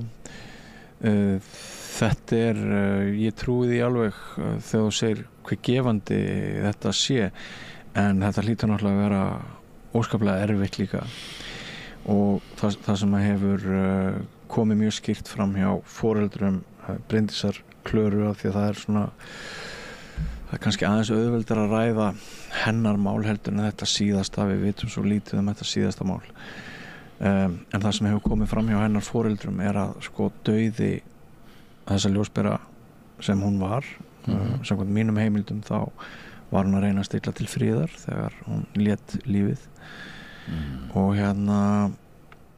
þetta verður að hafa einhver tilgang, það verður eitthvað gott að rísa upp af þessu í samfélagi sem að samkvæmt eins og ég les ræðina þína mengað. Þú talar miðlun, mér heyrist þú vera að vara okkur við taumlausri miðlun, taumlausri dýrkun samfélagsmiðla. Mér heyrist þú vera að brýna okkur til þess að huga betur að hinu mannlega, nándinni, einhverju slíku. Hvað, ef þú ferð svona aðeins yfir það sem að þú sérð fyrir þér sjálfur að gæti verið okkur til góðs, hvað myndir þú svona setja helst á oddinn? Sko, frelsi einstaklinga er mjög mikilvægt og ég hef talað það áður og ég ræddi það ítrekað í predikunum mínum í Neskirkju fyrir hrun þegar mér fannst þjóðfélagið vera að fara á svo hraðri ferð í frelsisátt og þá sagði ég aftur og aftur í predikunum að ég væri fylgjandi frelsi en taumlaust frelsi endaði með helsi og það er það sem gerist að sko þú upplifa það aftur núna, finnst þér? Já. Ég er að upplifa það aftur núna og ég notaði þarna skýringa frá úr biblíunu Adam og Evu í paradís svo margir sem misskilja biblíuna. Hún er auðvitað full af alls konar textum meðan annars svona skýringartextum. Sagan Adam og Evu er náttúrulega eins og málverk og þú lest hana. Það er eins og þú sérð fyrir þér bara myndir. Sér fyrir þér garð og tré og ávexti og sumir sjá epli, það er reyndar ekki epli í sögunni heldur ávöxtur sem þú mátt ekki borða af í þessari táknsögu og ég held í grunninn að þarna hafi verið rithöfundur, skáld lífsspekingur sem að skrifa þessa sögu. Hann hefur líklega verið að rífast við konuna sína, krakkarnir óþekkir og systkina hans upp á kant við hann. Og hann skrifar þessa sögu af hverju fer allt í vaskin hjá mér af hverju endar allt svona og hann kemur með þessa sögu hann býr til sögu fullkomin heim og inn í þennan heim kemur eitthvað utanakomandi það er ekki frá Guði komið heldur er það af heiminum og það er slanga og svo tek ég þessa sögu lengra og sýni fram á það hvernig þessi slanga og þessi mynd opnar auga okkur fyrir því hvernig stafrófið er misnotað, prentlistin, útvarpið, sjónvarpið, alnetið og gervigreindin. Það kemur alltaf höggormur inn í sérhverja paradís. Það í lífinu brotalöm sem ekki Guð að kenna samkvæmt Guðfræðinni, heldur komin til vegna manneskjunnar. Hún hefur vikið af leið. Brotalamar manneskjunnar. Brotalöm manneskjunnar. Og þessi brotalöm í okkur öllum. Hún í mér, hún í þér, hún í öllum. Og eina leiðin til þess að forða okkur frá því að skaða okkur sjálf eða skaða aðra, það að huga að hinum góðu gildum. Það kærleikurinn, það elskan, það vináttan, það virðing fyrir mannslífinu. Og það skelfilegt ef að börn og unglingar get ekki frjálst höfuð strokið í samfélaginu. Auðvitað þetta undantekningatilfelli. En ég vil nú þó minna á eitt sem að stundum gleymist, að íslensk börn öðluðust fyrst sjálfstæðan tilverurétt, og taktu nú eftir orðinu tilveruréttur, með kristnitökunni. Því kristnitakan bannaði útburð. Það var faðirinn sem mátti ákveða það hvort að hvítvóðungurinn fengi að lifa eða yrði borin út. En kristindómurinn sagði, þessu verður að linna. Barnið á sjálfstæðan rétt til að lifa eftir að það hefur fæst. Hvað það í offrelsinu, ef ég get spurt sem svo núna sem skekur undirstöður samfélagsins, kveikir allan ótta, sviftir börn lífinu, allt samfélagið íslenska vægasagt hugsi, og ég held ég geti bara sagt að það sé mikið myrkur í samfélaginu sem stendur vegna þessara mála. Já, það taumleysið. Það taumleysið. En svo gerist það með þessari, það nú þetta með dauða elsku Bryndísar Klöru, þá verður einhvers konar, þá verður sorgin svo mikil og fólki bregður svo við þetta, að hennar líf og hennar ljós hefur þau áhrif að vekja fólk til vitundar hið góða og að efla það, og það auðvitað þetta taumleysi í líf okkar sem að fara með okkur. Og taumleysi fylgir ofrelsinu eða eitthvað?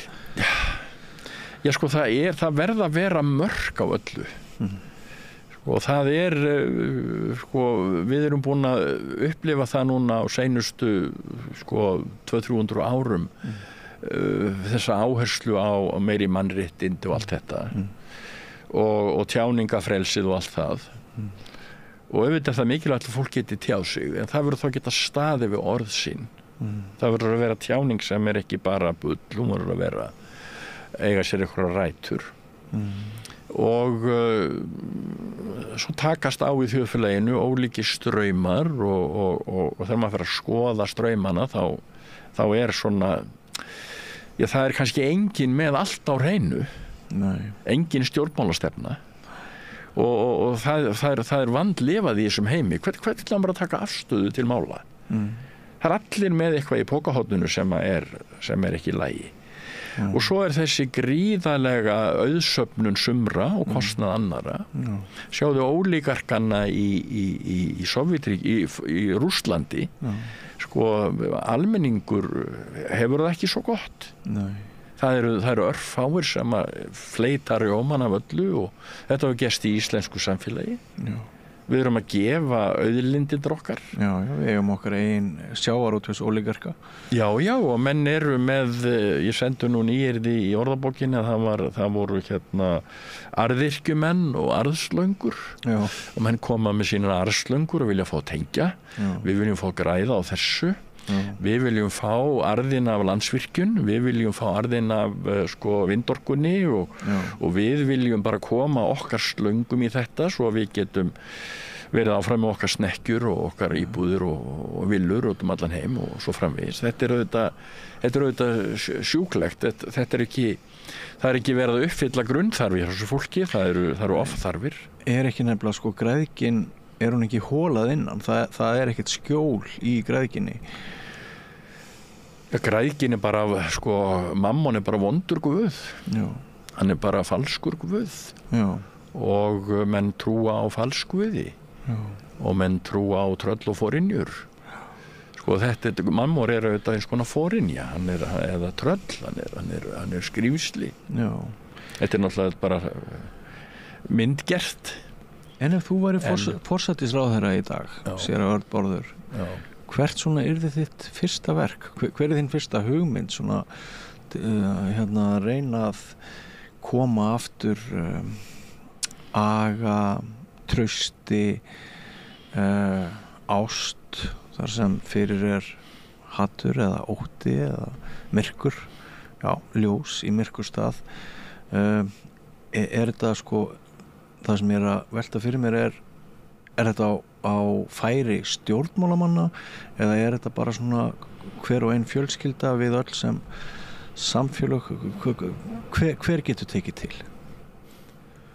Auðvitað eru fjölskyldurnar grunnurinn og en stjórnvöld hafa auðvitað mikil völd, þau hafa úrræði til þess að beita fjármunum og stofnunum til þess að bæta samfélagið og ég dreg enga dul á það að kirkjan og trúarstofnanir hafa mikilvæg hlutverki að gegna og ég sagði í ræðunni að það geta allir sko lagst á sveif með kærleikanum hverja trúar sem þeir eru. Kærleikurinn ekkert séreign kirkjunar, hann auðvitað bara universal hluti af mannlífinu og við getum elt hann með ýmsu móti. Hvernig getum við sinnt börnunum betur? Það kannski spurningum að vera meira með þeim og maður sér að sumir foreldrar leggja sig mjög fram það, fylgja börnunum eftir í tómstundum, íþróttum og öllu þessu og eru alveg til fyrirmyndar og meðan aðrir eru kannski meira einir, ég veit það ekki, ég hef ekki upplýsingar til þess að greina samfélagi svona en maður bara skynjar þetta svona með því að lesa fréttir og fylgjast með, þá skynjar maður að það er ekki allt í lagi sko. Ég var nú að tala við prest sem var með fermingabarnamót og finnur gríðarlega mun á fermingabörnum núna eða fyrir 20 árum. Hvernig það? Já, bara þau virðast vera rólegri og hafa fengið jafnvel sko betri svona betri fóðrun heima og svona á hugmyndum og andlegu efni og þannig að þetta svo mikið segir ekkert allt þjóðfélagið og einn prestur segir þetta sko en þetta byrjar auðvitað heima. Þetta byrjar með því að maður læri þessi gildi sem að skipta máli. Ég bara hugsa þegar ég strákur á Ísafirði, ég ekkert kem ekkert af svona einhverju súpertrúuðu heimili, bara venjulegu heimili og foreldrar mína mistu bróður minn Bárð, hann var jarðaður réttu mánuð og 28 dögum áður en ég fæddist, þá hann grafinn. Og þau eru auðvitað í harmi þegar ég fæðist en ég elst upp fyrir það er Jesú mynd yfir rúmunu mínu, Jesús að biðja og það er lesið fyrir mig og ég fer í barnaguðsþjónustur hjá séra Sigurði, föður Agnesar biskups og við förum á herinn og lærum að syngja þar og við förum í skátana og þar er svona kristindómur svona í bland og við tökum þátt í stúkustarfi og það eru kenda biblíusögur í barnaskóla og í gagnfræðaskóla. Þannig að mann, gildin bara eins og sagan miskunnsama samverjan, hún, maður lærir þessa sögu, hún fylgir manni. En andlegt líf er svona kannski, það hefur kannski vikið svolítið fyrir efnishyggjunni. Þú ræðir Mammon sem vondan guð. Er það þá svarið út úr ógöngunum og er það orsök við erum hryllilegra atburða að mannssálin hún læsist í því sem síst gildi sem er hið dauða efni en ræktar ekki andan ég veit ekki hvað það er auðvitað getur fólk veikst á ýmsan hátt og orðið fyrir skaða eða fengi andlega sjúkdóm eitthvað slíkt eða tekið inn eiturlyf og annað sem að brengla hug og sál. Við erum í grunninn, ég trúi því að við erum líkami, við erum sál, það er vitsmunarlífi og við erum andi, það er þetta andlega sviði okkur. við segjum stundum ég finn það í hjarta mínu, það einhver stöð hérna sem er mikilvægur áttaviti og við þurfum að rækta þessi 3 svið. Ég meina, fólk verið líkamsrækt og fólk mentar sig, en hvað gerir það við andan? Sko, hvernig þjálfum við andan? Það gerum við með því að iðka trú, með því að velta fyrir okkur hinstu rökum og pæla í því og ég hef verið að lesa bók eftir, ég er búin að vitna mikið og gera það reyndar í ræðunni við hann Ian McGilchrist sem er breskur geðlæknir og bókmyndafræðingur, líffræðingur og heimspekingur og hann segir hann segir að það skiptir máli fyrir bæði líkamlega og andlega heilsu að við sinnum 3 þáttum, að við sinnum okkur sjálfum og við séum í góðum tengslu við okkur sjálf og við náungan og við mannlífið, þjóðfélagið, að við séum í góðum tengslu við náttúruna, finnum til samkenda með náttúrunni og skynjum það að við erum hlutafinni, að moldu ertu komin og að moldu verður aftur. Og svo þriðja sem að segir, það er að skynja sig og rækta vitundina the sacred sem hann kallar, hið heilaga, hið háleita við Guð. Og þessi 3 svið, sko, hið mannlega svið, þjóðfélagið, náttúran og hið æðsta, trúin, þetta ger okkur beinlínis sko, geri bæði andlega og líkamlega heilsu betri. Já. Þannig að þarna held ég nú að sé eitthvað að í samfélaginu, að við erum að leita á vitlaus mið. Já, hvað gerist áður en fólk veikist með þeim hætti að það fremur slík voðaverk eins og við erum að ræða núna? Það er stóra spurningin sem við þurfum að reyna að finna einhver svör við. Já, en ræðan þín var falleg og ég held að hún hafi kannski hjálpað sumum og en mér langar kannski í lokin séra Örnbarður að aftur að kannski reyna að loka hringnum á svipuðum nótum og við hófum þetta spjall. Hvernig eiga foreldrar að ræða þessar staðreyndir sem uppi eru núna við börnin sín? 3 börn hafa verið svipt lífinu, 2 af hálfu fullorðina, náinna aðstandenda þér virðist vera, 1 af hálfu ókunnugs annars barns, fjöldi manndrápa og morða á fullorðnum er líka eiginlega í hæstu hæðum. Það meiri segja hefur verið stór fjölgun í banaslýsum í umferðinni frá áram og undan, að sitt hvað sem bendir til þess að spennan í samfélaginu, að sé eitthvað sem er öðruvís en það hefur verið nokkuð lengi. En þótt ekki væri nema bara þetta, að hvernig eiga foreldrar að ræða við börn þeirra sem ég vænti þess, af því að börn eru neytendur frétta eins og fullorðnir. Þú getur ekki haldið svona upplýsingu frá börnum, þau eru væntanlega ansi ung, þau yngstu sem að fá að vita það að það er margt sem bendir til þess að fullorðin einstaklingur hafi banað eigin barni í gær og voru við þá ekki búin að ná okkur eftir síðasta áfalla undan. Hvaða orð er best að nota fyrir börnin? Hverju eigum við að halda eftir? Hvað eigum við að segja og hvað svona slær á kvíðan í þeirra brjósti helst? Hvert væri þitt tilræði þar? Auðvitað kemur ekkert í staðinn fyrir það að mamma og pabbi setjist niður með barninu til þess að kvöldi, ræði daginn, undirbúi svefnin nóttina, syngi sálm eða fagurt ljóð eða í talningum farið með bæn. Og ég ætla að fara aðeins aftur að útförum. Það er nefnilega í seinni tíð, þær eru meira og meira að fara í þann farveg því að Íslendingar eru orðnir svo miklir atburðastjórnendur. Konurnar vilja ráða brúðkaupunum, búin að skipuleggja það í 4 ár, sko. Allt í smáatriðum, sérstaklega brúðurnar. og allt gott með það að segja. Og svo útfarirnar, fólk vil fara að ráða meira og minna öllu þar, allir í músík og öllu slíku. Og það verður svo mikil áhersla á dægurtónlist og svona vinsældarmúsík á kostnað sálmanna.